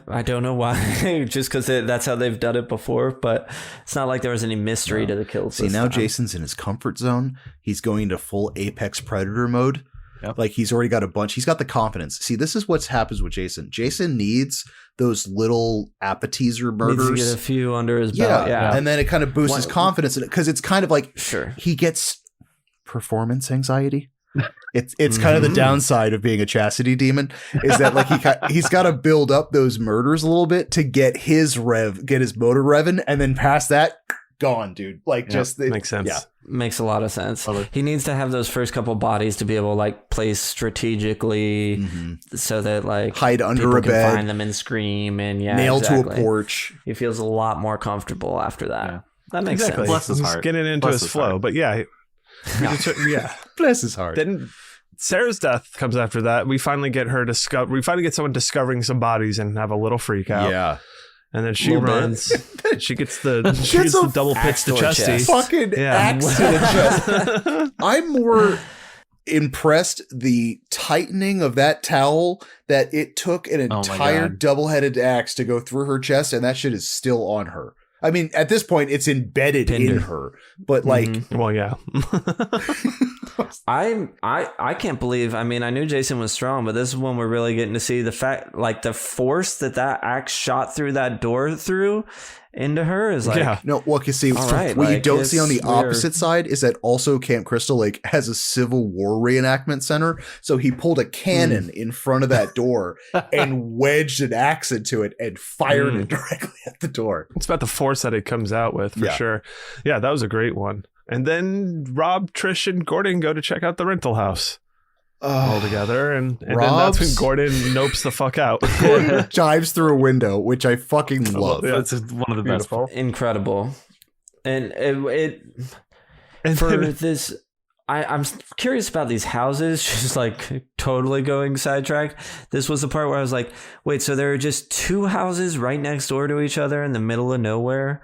Like, how did these constructed? I went on this whole thing like, well, maybe it was these two brothers and they like needed to get away, but they couldn't live with each other. Honestly, but they had to live near each other. It reminded me of like, I went up to a cabin relatively recently where it was the rental cabin, and then the people that owned it had their separate house, which was just a little bit farther up. But it was still two houses kind of out nowhere, but still kind of together. They weren't as close as what these seem to be, where you're almost going across the street. You couldn't peep at the other one from there. But it could have been two brothers who needed to get away. Gordon pieces out. My next note is on Rob's death. Do you guys have anything before then? No, we can talk about Rob's death. He gets sideshowed bobbed. Oh my, he gets fucking raked. Yeah, gets fucking raked. It's just okay. I love self-aware characters, but this is almost too much. Where he's just screaming, "Oh my god, he's killing me!" Yes, repeatedly. He's killing me. Oh god, he's killing me. Hilarious. In my note, it's the first time I've ever put an emoji in my notes, and I put a laughing face after he's killing me. He's killing me. One of the things I read in the IMDb behind the scenes is that so the director Zito, there's this famous story, I'm blanking of it now, Kitty may have been her name, in New York City. She was stabbed to death right outside her apartment. 37 people in the apartment heard her screaming, "Somebody help, he's killing me, he's killing me." Nobody came to help. Pretty sure it's where the Good Samaritan law comes from. But the director knew that story, so that's why he had Rob do that. He was like, that's terrifying. That's like a terrifying thing. Yeah, he thought it would be really scary. And he had built up this character to be the guy who was going to take down Jason.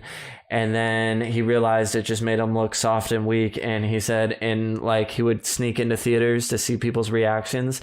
And every theater he went into, people were laughing at that part. That's true. Well, because I guess the atmosphere is totally different, where it's like, that was scary because you're in the middle of an apartment courtyard with the entire cacophony of people listening to like, "Oh my god, he's killing me," versus being in a basement with a 17-year-old and I don't know how old this girl is, but then like a younger brother, and then just like being like, "Oh my god, he's killing me." It's absurd. Well, Tommy's back at the house going through Rob's shit. Oh, that's true. That's right. He's just ransacking through his stuff. Oh, you peed your pants, Ross? Diaper warning. Oh, diaper warning. I haven't had one of those in a while. Yeah. I pee-peed a little bit.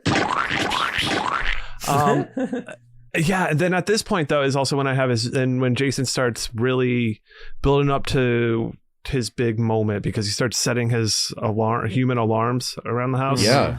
So this is something we established in the previous Friday the 13th. He hides all these bodies around so that he knows where people are, because they'll run across and find one and scream, and he'll be like, "Oh, they found my closet corpse," or whatever. Jason, that's a good point. We're at that part of the movie for body this alarms. Got it. Exactly. Yes. Yeah. And Jimmy crucified up there, as Ross said, or whatever, is getting pulled incredible. down. Oh my god. Yeah. Jason, so I do have a note. Jason pushing Crispin Glover's body off the door frame. Very gooey. Very gooey. gooey. The way it just, you felt it. Just Mhm. It was fun. It was great. I They're loved it. really obsessed with palm and just lacerations and the splitting of like lobster, like kind of the just all the way down to the hilt. Yeah. Like just that split through is that there's a Jason's lot of hand, that was reoccurring, and every single time it's just like, oh god. That was really effective. I did have another note here, actually, when she's going through and trying to leave and all the bodies are blocking her exits. She throws a chair through the window or breaks a window to exit. And I at this point, I was kind of hoping that she was going to break the window and there was going to be another body there keeping her from getting out. She just bumps into a body. It's like, oh shit. I was like, that was very smart at that point too, when she's just like, fuck, I have nowhere else to go. I'm going to jump out of this window. It's like, yeah, what else are you gonna do? Oh, at the top? Good job. Yeah. This is such a Perfect dismount. It's an amazing final girl in the fact of, I mean, every final girl fights back, but this is like ferocious, as in like she's breaking through fucking windows. She's running around. She has a machete that she's like doing actual harm. Like she gets a good chunk of Jason's wrist or forearm while she's getting out of the basement. Oh yeah. Totally. Well, and Has then a at nice one little- point she hits him in the chest with it, and it just like does nothing. It's totally ineffective. But I think having the little brother to watch out for adds something to her desire, her want. Maybe we just feel that way as the audience, knowing she has something more to fight for. I mean, your life should be enough, but when you're defending family, it makes it more heroic. Noble. Totally. Yeah. I get it. And then, I mean, this all leads up to our final confrontation and Tommy really understanding what he needs to do to get the upper hand. Oh, you Man, and what a finale it is. Oh, What a... wait, Brian, are you talking What a- about Pugsley that Jason thinker. cosplay? Because Of, if you are, Lil it's So perfect. good. It's so funny. Lil Feldy improv putting his creature FX skills to use. Love it. And that this is the second time Jason has been tricked by someone pretending to be a Voorhees. This time it was him. The first time it was his mom at the end of Totally. 2. And then it's himself. Yeah, Man, exactly. That's a good He point. got duped by himself. Well, Turns out, that's when Jason thinks, turns out I was trying to kill me the whole time. Exactly. It's very introspective and insightful. Ooh, I like it. although we do, I would okay, have liked it if Jason and then Tommy did, I mean, this meme wasn't out yet, but the Spider-Man point at each other. at each other. It's just a bunch of Tommy Jarvises. I mean, before that though, we do get the great, That's another the shirt. great Savini Yeah. thing of the machete going through Jason's hand all the way to the wrist Yeah. bone and then flopping is So just good. Vulcan style. oh Yeah. so good. Because even Jason was like he was there was a scene he was like, oh shit. Yeah, definitely. Loved it. The machete So- to the head. Yeah, we got to talk about the Why Why machete the head. fuck did Trish drop the machete after she knocked his mask off? She like swings it, it knocks his mask off, and then we just see it falling to the ground for no reason. I guess never did just understand so that. Yeah. Tommy can Reverb. run over and pick it up. Yeah. Yeah. And Yeah. thunk it right into oh my god, the thunk Oh, into so the the- head. And Incredible. slide down with the eye twitch. Yes. Which is such a great Inc- way of like, if you're gonna kill, at least from this juncture in the road, is that like this is supposed to be proposed as the last installment Savini signed on to kill the character he created. What a fantastic way of killing your villain. Then absolutely I think Totally. it's just the slide down while his chunky ass, like he's got this like weird jaws thing, like weird underbite thing going through, and the whole time it's just like meep, chop, chop, chop, as he's just and his eye moving around, the look of concern on Jason's Yeah. face as his head is slowly sliding down the machete, like he's kind of looking around being like, not good, not good, not good, is chef's kiss. I love so it. fucking I love good. it so much. Savini's great with that. I love the effects that he does when it's something super violent and he still has the moving eyeball going around. Is just Incredible head sliding down machete action. and then I'll be in the toy. we get a twitch and then just a hack and slash some more just to make sure he finishes the job, and then we get a whiteout this time though. Yes. So, well, and we get Tommy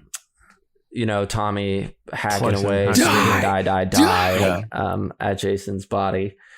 Now, initially, Trish was going to go to, it still would have been like the next day or something. It's sort of that post-dream sequence thing. She goes to the bathroom and finds her bathtub full of blood and her mom's corpse in it. She pulls her mom's out, and her mom's eyes roll white into the back of her head, and Jason pops out behind her and grabs her, and then we're at the hospital. Ooh. But they cut that, obviously. Yeah. Interesting. And instead we get the classic final girl, oh, you're just a dumb girl kind of treatment from the police. And then Feldy comes in, gives her a hug, and we get that scary So did you guys, Yes. was it like a real true Halloween Ends? Has the evil been transferred over? 4, right? Yeah, it's interesting how the kind of the same ending essentially, but I think that was the idea, right? Wasn't that what the sort of they were?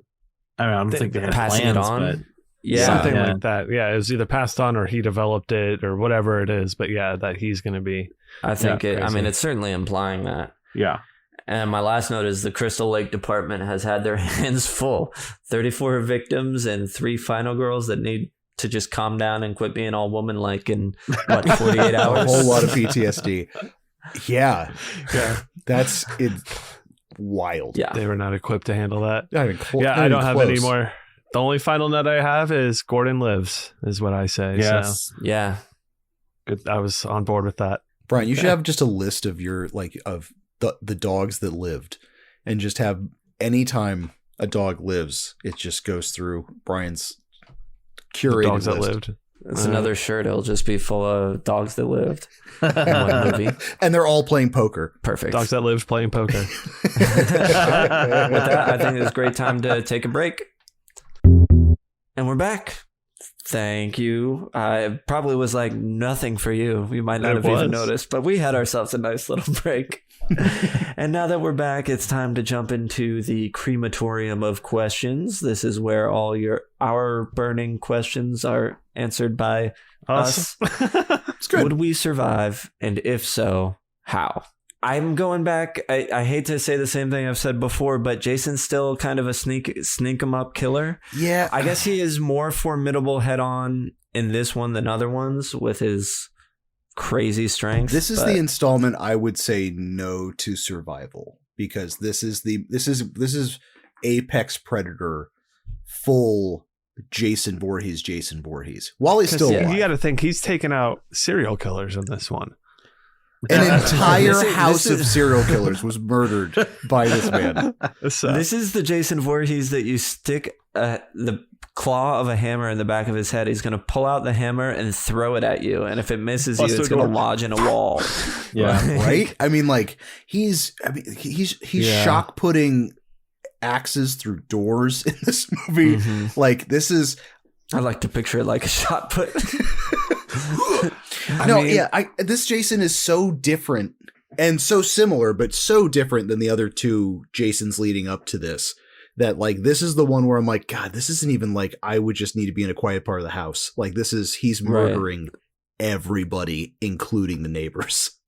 Yeah. It's kind of first unstoppable force. He's willing to, climb onto roofs and within seconds. Yeah. This guy's he like probably just jumped up there, to be honest. Probably, yeah. Did a full on leap. well, it reminded me of like Behind the Mask, Leslie Vernon. Yeah. Rise of Leslie Vernon. He has a whole thing about like you have to get up real quick and like this stuff. So, I imagine Jason doing parkour as well.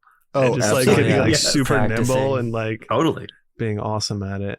Well, here's my other problem with that too. I don't think I'd survive because I've just been really horny.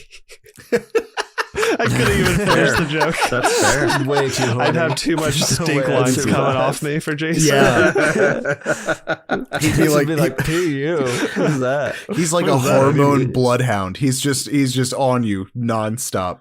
Brian would be first to go. Maybe Jason has like that predator vision where he sees you and he's got the hornier you precisely. are, like that. Just in yes, water. you're just like red. It Yes. just radiates.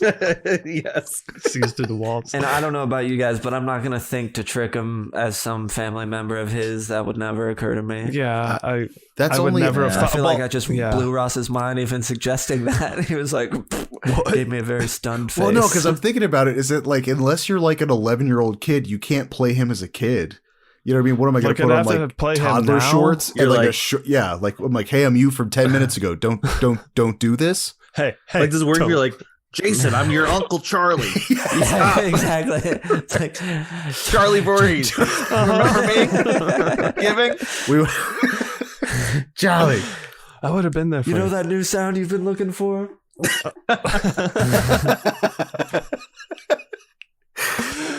Precisely. Great. So I agree. I think this is the first one that Jason just there's nothing we can destroying. do. Can't be stopped. Yeah.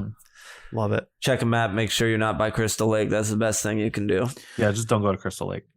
Yeah, at all. Or the surrounding Anywhere areas, near it. apparently. Deep Yeah. in the woods and some little rivulet off it. Hiking nearby.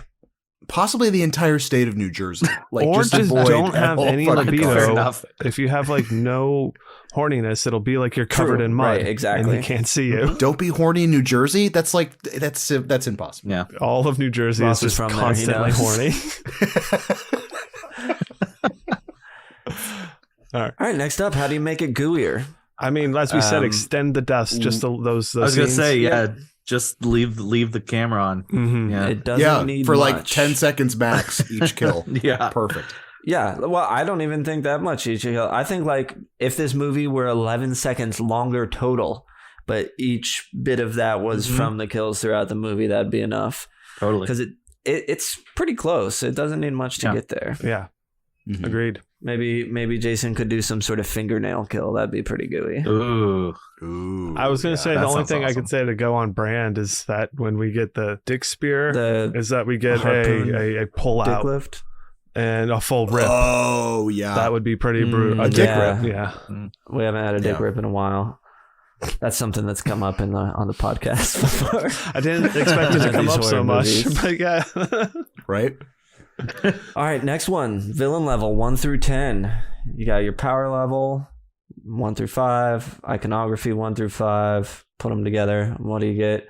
This is the first time I'm going to give a 10 for this. I feel like Got it. iconography is definitely 5. there. I mean, you got the. And 5 for iconography. the power level's there too. Again, I go back to the He's hammer strong. thing. He's strong. He's chilling underwater.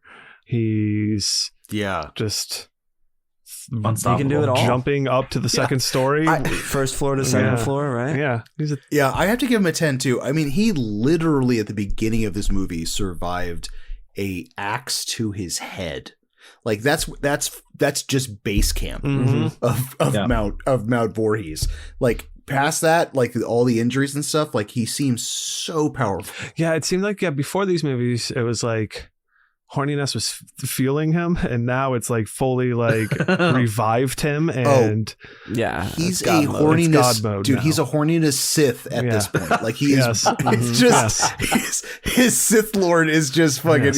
He's just feeding off of it. Yes, let the horny flow through you. Anger turns to horny. horniness.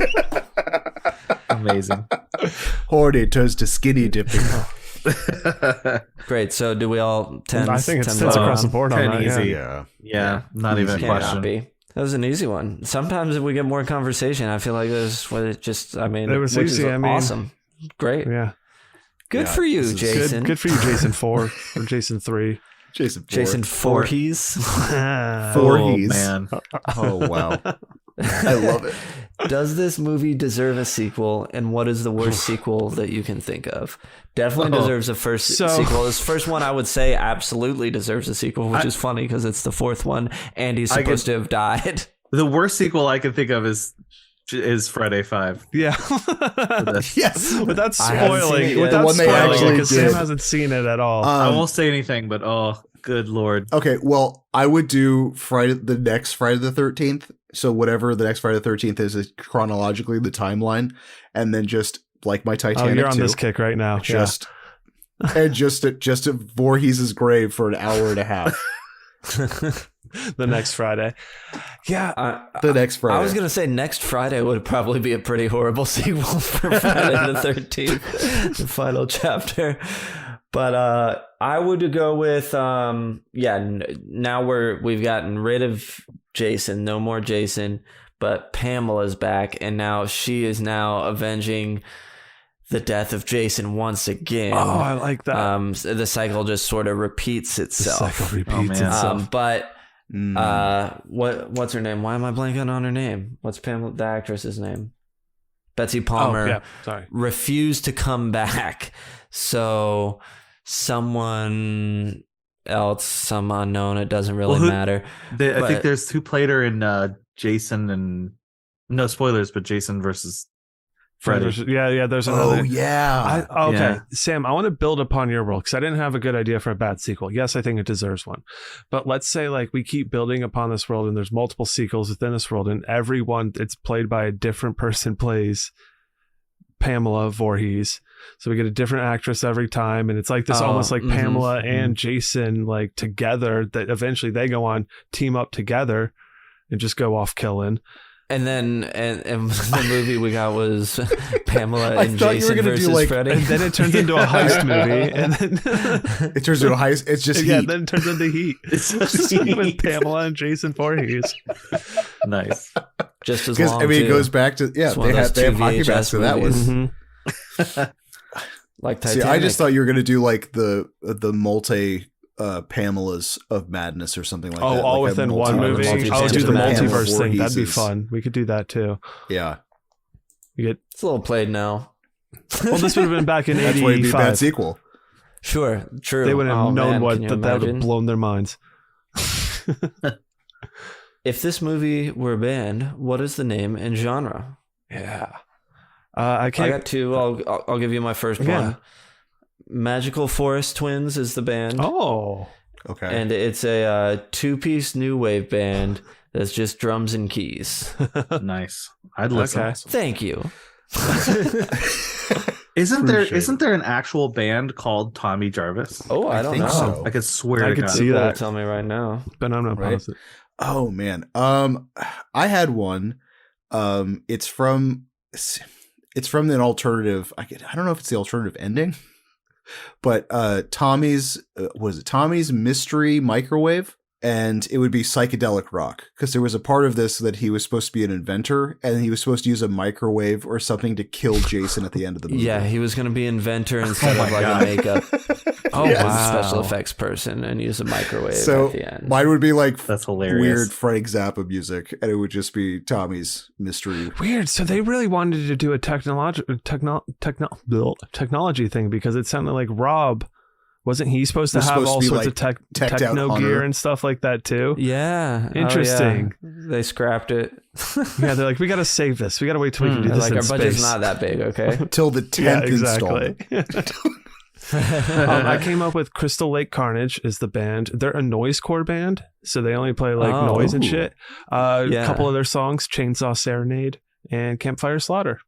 I know there's no chainsaws in it, but they played the song with chainsaws. Oh, I like that. Tommy Jarvis. There's somebody who makes music under the name Tommy Jarvis. That is certain.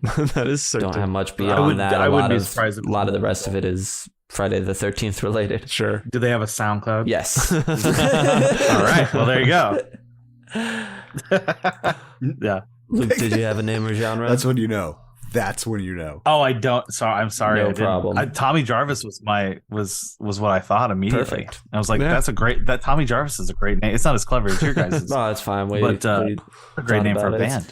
But just having Tommy Jarvis is like, you go to a show called Tommy Jarvis, and like the other ones are like, yeah, obviously there's some tongue in cheek, but like you don't know what you're getting yourself into with a band called Tommy Jarvis, and then just a guy showing up in a hockey mask.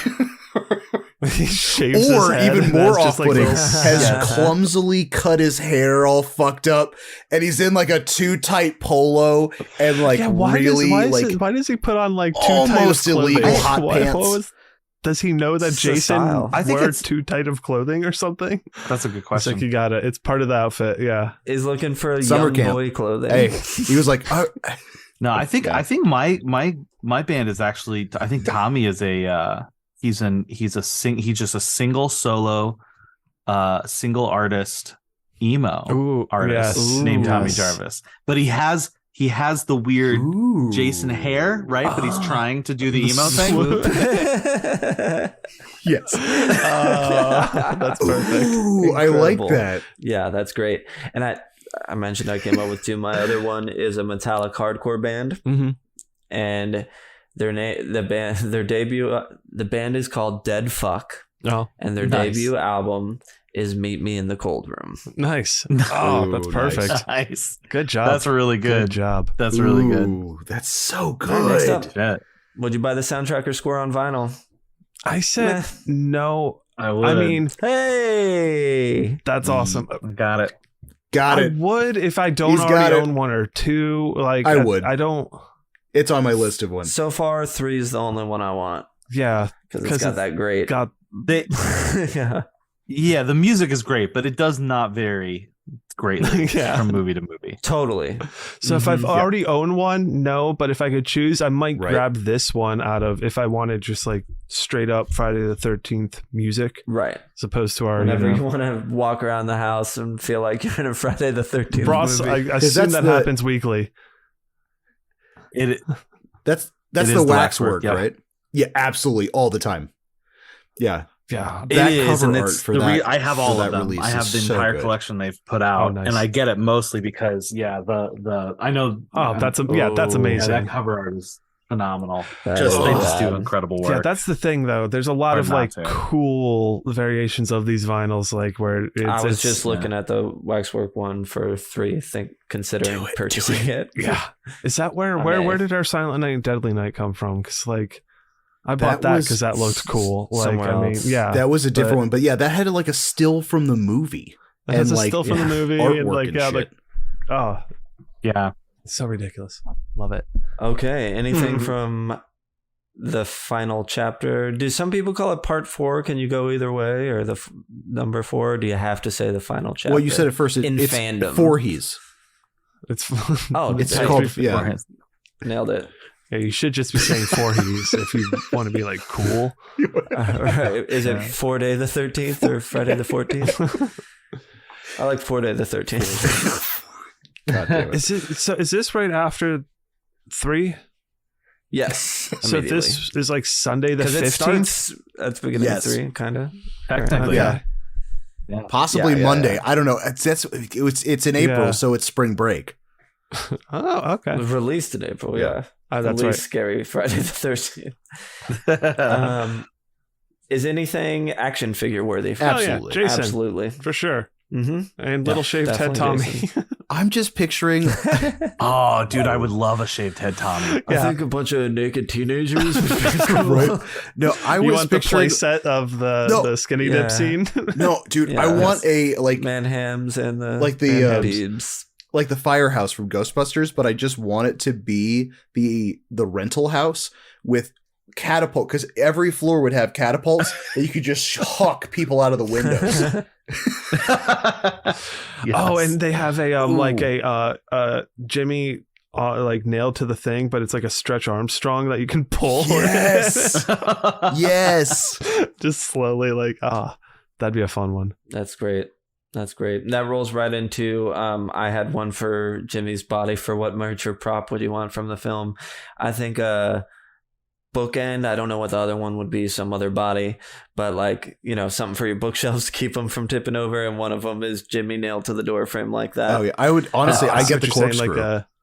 Mm-hmm. Oh, The corkscrew's that'd be great. a great one. I said. I mean, give me. oh yeah, go. No, go ahead. I was gonna say the nail, the fucking nails that are holding his hands Oh, into his the hands wall. up? I was want the Yeah. pair of those. Oh, you know what prop from the movie I want is Jason's like concerned face The sliding puppet? down a machete. Oh yeah, that'd be incredible. Yeah, I was just gonna say literally everything in Tommy's room, Oh, basically. Oh, yeah. yeah. I didn't even think I of all mean, those come masks. Yeah, Yeah, Any all one of the those, all I'll the take props all and those. effects stuff. And a hawk. I'll Yeah. take the hawk, of course. Oh, the hawk. For Well, yeah, sure. there you go. The split Jason hand. Yes, the that'd be Vulcan cool. Split hand. Like just to have that like a hand. It is that's insane that he got split all sitting of on your those shelf. special effects supplies in the middle of nowhere. Yeah, Thomas, that's a and good point. He's got a computer. Mail they seem order? to be I'm doing assuming all right. so. I would, Yeah. he's just go, at least at that time, he just write Dick Smith personally. Hey, Dick Smith, I need your correspondence course. Please send me this. Just a freight ship of just like 100 pounds of Ultra Cal 30. You could figure it out. Special effects stuff. Yeah, no. I was just any other merch or props. I was trying to think if I had any. I do not. No, I think those were my big ones. Oh, I would there's I would plenty. get Broken Hawk. I mean, it's just the strap, but it's like just the idea of that thing getting cut off and just flopping around is Yeah, Broken Hawk. sequel What to would you Broken do at Arrow. the midnight I was show? about to say sequel to Broken Arrow. Broken Hawk. What would I do I at was the about to midnight say show? the skateboarder, Broken Hawk, did a 900. Honestly, though, what I have is when Glover gets murdered in just saying "screw you" at the screen. I think would be a good yes. Oh, nice. Yeah. I had then- when Jason gets his hand split, everyone throws up the Vulcan hand the sign and Vulcan says sign? "Live long and prosper." Oh, that's I like good. that. I mean, everyone's bringing corkscrews to the theater, Yes, right? and hawking yes. them at the screen. Yes. Throw corkscrews at the screen. Like the foldable ones. Yeah. Or they have a cork on the end. Yeah, you put a cork on the end of it. you go. Or when he starts dancing, it's just a flash mob inside of the I have theater. everybody dancing Yes. with Crispin Glover when he dances. Oh, yeah, man. that's a requirement. Absolutely. 100%. Everyone runs down to the, yeah. And my other one is that when Doug is getting murdered right before it happens, everyone yells, "What's happening?" He's killing me. He's killing me. What's happening? He's killing me. That's gold. Brilliant. That's Good gold. job. Oh, that's good. Well, I think we did a great job there, and doesn't look Thanks. like anybody has any more, so we can move on to our ratings. It's time to pull out our hacksaws as we rate this film. On this show, we use a score of 0 to 5 fingers. Each finger adds to a higher score. Higher scores being good. You can chop off half a finger, no fingers, whatever you want. The design of the Chuddle scale is intended to be subjective on how you feel about a movie. It's not really about if it's objectively good or bad. It's how you reacted to it. Luke, we'd love if you used our scale, but you can rate it however you like by your heart's I content. did, sir. I did. Great. So I think, well, we'll start with one of us. It'll be a little, I don't want to put you on the spot. So Brian, why don't you go ahead? Sure. I'll start, obviously, engaging. Fully engaged for this one. It has been a while since I've revisited the series, but out of what we watched, I was very happy with what I was watching and having a good time doing it. So I was fully engaged for that one finger. Sticky. Yeah. I mean, this one I've just alone shaved head Tommy has stuck with me ever since I've seen this. Like, I mean, there's a lot of different things within this one that have stuck with me. So that gets a full one. And I think going forward, I feel that's sticking. T-shirtable 1, that one's easy here. There's plenty that you could do with this one. I mean, Jason alone is at his premium. I mean, you could have a weird, like one of the twins. Like now that we have a whole line, we could have a whole thing of like the different people as their serial killer types. Ooh. Like the twins as sure. their serial killer. Sure.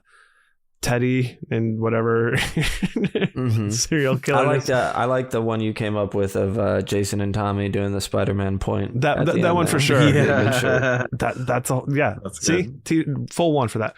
Cockles gets 1 as well. This fully warmed them and was a fun time, and I enjoyed it a lot while having with this. And rewatchable, it's going to get the full 1 here. I'd watch this again in a heartbeat. This was a lot of fun. Are you kidding? So full 5. I haven't given, I think, a full 5 no, I have, but it was good. I enjoyed it. This is the first Friday to get a 5 from me for That's sure. it. That's what I was getting at. All right. That being said, I think I know what Ross is going to do. So I don't know what I'm going to do yet. So I'll do mine because I haven't figured it out. I just I like to go after our conversation because I feel, who knows, it may have swayed me one way or another. So was this one engaging? Yes, definitely. More so than any other one. The tone has just changed so much. It feels that the other ones feel dated in a way that this one doesn't, even though this does feel dated. Sure. Because it feels like the 80s. It just feels more like a contemporary movie in the pacing and storytelling and everything. So yeah, I was there for it.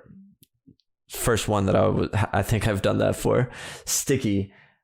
Sticky's going to get a 0.5 from me, I think. Time will tell, of course. I think, though, what I'm going to remember most about it is just that it was the first one I really, really liked. And like it has all the campy, silly moments that make you laugh, but it also has like genuine scares and thrills and stuff, which watching these for the first time now, this first one I've gotten that from. I could see not only loving this as a kid, but also thinking it was scary. T-shirtable, definitely getting a full one there. This peak Jason. We've talked about just lots of different shots and everything. A fucking dope shirt would be the shadow of the twin getting killed outside against the wall. And you wouldn't even need Friday the 13th, anything on it, just sort of that, so the real ones know. And then which I am now one of. And then the other twin on the back of the shirt just getting hucked out the window. Oh yeah, like those shirts that were popular in the late 90s. Yeah. Cockles. Whew.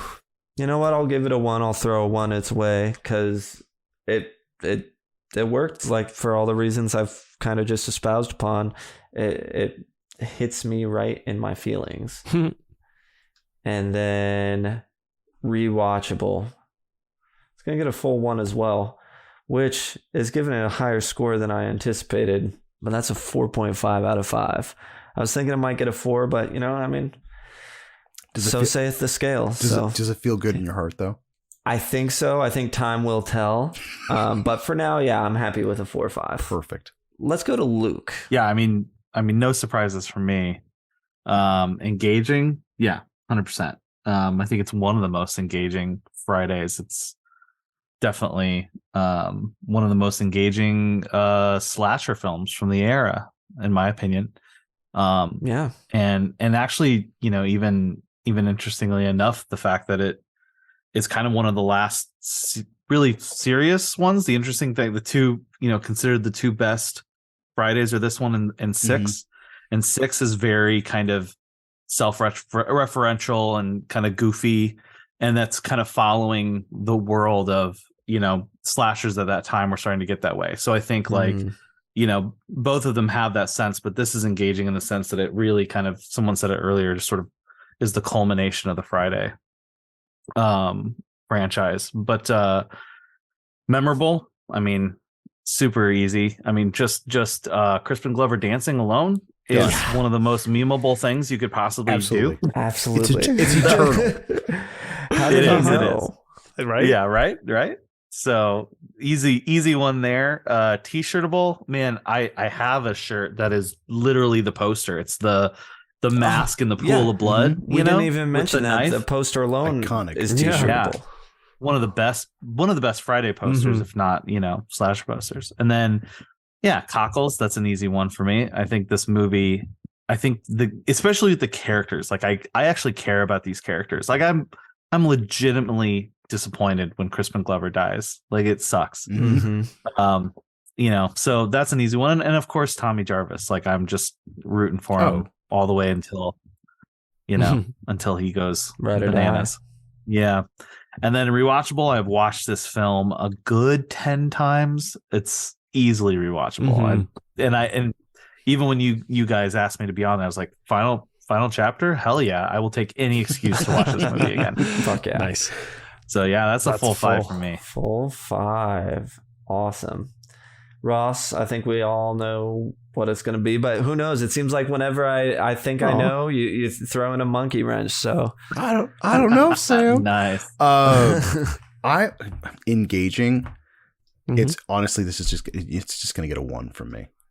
Oh, okay. That's it. Not That's even close. all you're gonna give it? That's it. No, not even close. I'm going to give, it's engaging. Yes, fully engaged the entire time. This is stickier than me covered in glue traps, molasses, and then stuck into the La Brea tar pits. Like, this is T-shirtable. Damn. I could probably wear a Friday the 13th Part 4 shirt every day. I could get 365 different Friday the 13th Part 4 shirts and be completely content with that being the only shirt I wear. Cockles turned to dust. Like it, not drained, like act of God, spontaneous not cockle not eviscerated. Spontaneous cockle combustion. Just dusted. And this motherfucking gusted. Rewatchable. Even with some of the job things that I had going on this week that I had to do, I still was able to probably get 3 viewings of this just for this recording. Again, this Friday the 13th is like soul food for me, man. Like this is like I can watch, even this is the weird one where it's like rewatchable for me all the time, but like blips of it, like where it's like I'll watch the first half where I'm like, man, I just want to get to like the kill, so I'll just get to where he gets to the house and just all of that, where I'm like, okay, I just want to see that part, I love this. Or I just sometimes I get frisky, you're like, you know what, I just want to see some Feldman cosplay, and I just want to see the end of this movie because I just love that kill scene so much. Nice. This is a full 5 for me for now and forever. Nice. Beautiful. Dope. Hallelujah. So I guess that does make my score keeping it from being a certified Chuddle. Sorry about that, gents. But still, it is as high as it could be without being one. That does give us a grand total of 4.8 out of 5. But before I compare it to other movies, because I kind of forgot this new thing we're doing in here, is we're seeing what the Chuddle Club had to say about this. We have this in our Discord. We have a channel for each episode we're going to do when we announce the slate. So we got a little feedback from some of our club members here. I got Travis Mexalboon, the Witch Doctor of Doom, says that it's a 4.5 out of 5. So just like me. So I feel pretty good about that, I guess. Sup T-Boo, and he wants a shirt of Crispin Glover dancing on the front and the words "dead fuck" on the back. There, yes, which nice. I can totally get behind. Totally. Listen to the Nightclub podcast. They good. Shout out. Shouts. Thomas Michael Thomas, another friend of the pod, been on a couple times. You can get his book, The Evil Within the House, on Amazon.com. You heard of it? www.amazon.com. http:// Yeah. He says it's a high point of the series and stands alone as a good slasher. He thinks it would have been the perfect ending to the series and rates it a 4 out of 5. And then our other friend, Grindhouse Zombie, also the Nightclub podcast, said that it's a 9 but a 10 in his heart. Ooh. So I don't know how to process that. So we give it a 4.5. Should be 4.5, higher, but you know, we don't use out of 10. It's all confusing. Anyway, so yeah, they're sitting at 4.25 ish, 4.3 or something like that from everyone for them. Mm-hmm.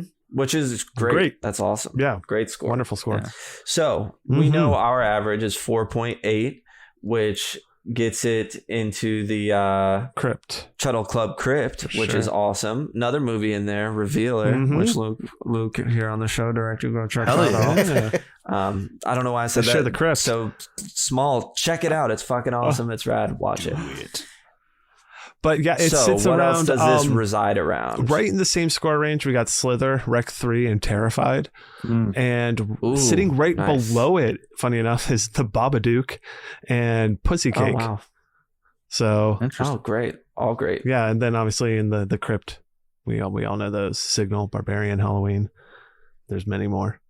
So it's up there with some really good, fun stuff. Yeah, it's in great company. If it makes it to the Crypt, it's a fucking dope movie. So this is the best of the living Jason movies for me. Agreed. I don't think he's living. That's interesting to hear. I guess I'll find out. I do like the point that Thomas made about it standing alone as a good slasher, because I feel like this one especially, well, I can only compare it to the first 3, but really, again, you don't need to watch the first 3 for this one. You can just jump in. This is just like a great example of a slasher That's movie. such a funny pretense. Is that, could you imagine like if there wasn't 1, 2, or 3 and this was just the beginning of the series where you just have this like insanely interesting graphic mass murder spree. montage of all this horrendous shit that happened. You're like, oh, is that another movie? You go, no, it wasn't. I'd be kind of interested to see someone try that, to try to create some sort of new slasher and just open up with like, That is kind of cool. here's the crazy backstory. Like, wait, were there movies that I missed In this fucking series? Did I pick the wrong movie that did that? I haven't seen it, but Bro Dude Massacre is the first one's a part 2 or part 3 or something. Oh, it's not. Oh. Could be. I don't know. I wouldn't call it part 2 or part 3. It's the first in this movie. Okay, but it starts that way. But it starts after Yeah. all these other ones. Cool. Well, the time has come. Yes. Steel your nerves and sharpen your wit. It's time for the final thingy. This is where we had ChatGPT come up with a would you rather question for us related to the movie. Yes, we did. Here it is. Would you rather be trapped in a never-ending time loop, experiencing the events of Friday the 13th, the final chapter, repeatedly, or be haunted by Jason Voorhees' presence for the rest of your life, even if he can't physically harm you? So you got a Jason Voorhees ghost just following you around, or you're in a final chapter time loop. I'd probably just have Ghost Buddy, because I feel at a certain point you and Jason would just be friends. It's like he's not the smartest ghost or person. And maybe you can learn to tune him out or something. Like a time loop, I feel like Time loop just doesn't is pushing hellish. your sanity. Dude, he doesn't right? talk. Yeah, what's he doing if he's following you around? He's just sort of like there. annoying Just, you. yeah, just bothering you. Ominously loitering around. He's Just like, trying to kill I'll you, take and it. it's just like slightly like you know how sometimes you'll just get like a weird pain in your shoulder? That's because he's like stabbing you with his ghost. I Machete. like to think sometimes he can be a little poltergeisty, so you're just like trying to make a sandwich and he knocks the jar off the table. Or He's like a cat. He's just a cat. Exactly. Yes. Yeah, I guess it depends on how much. He is very much like a cat. Yeah. I guess it depends on how intricate the role is with your never-ending time loop. Because I mean, that in and of itself would be eternal hell. I mean, like, But are Right, you exactly, remembering 'cause- it though? and also, but it would be like if you Where does the knew time what loop the start? time loop was, could I just get a bunch of comic books from Tommy's room and like hide under the crawl space of the house and just read there till like Maybe it just turns all into like a blows over? Groundhog's Day situation. Oh, that'd be interesting. Yeah. Where you just have all these different various things you do, but it's never ending. Never ending. So You're just stuck in it. I There's choose the nothing- other one because at least you can die. Yeah. We know for sure. And he can't hurt Yeah. you. Yeah. So He's just Yeah. slightly annoying. Yeah, slightly annoying, Yeah. Jason. I'll take it. yeah. Yeah. Which I mean, your mileage may vary there. You Yeah. know, That's Yeah, super depending- true. yeah. depends on how much you're into Jason. Yeah. Maybe you're super into it. Maybe you're like, I mean, holy it fucking could shit. be. I mean, Honey, get in here right now. He's going to love this. honey, get in here. Look what this Jason's doing. All right. Cool. Great. Well, I think this was a good one. That does it for the Chuddle Club meeting tonight. Follow Chuddle the Pod on Instagram and Slasher to stay up to date with the podcast. You can follow at Ross Purvis on Instagram if you want to see his tattoos. And if you're in the Central Florida area, go get a tattoo from him. Do it. He paid for that. Oh, You can bill follow make me him on pay for that. Letterboxd. Make him pay for You can follow me on Letterboxd if you are interested in seeing my thoughts on movies, I guess. I do put the Chuddle scale rating in there in my reviews. And Brian's in the Discord if you want to talk to him. Luke, thank you for coming on so much. Mhm. Oh, This thank you guys. Has been a lot of fun. This is a blast. Holy Again, crap. watch Revealer. You can check that out on Shudder. Fucking dope.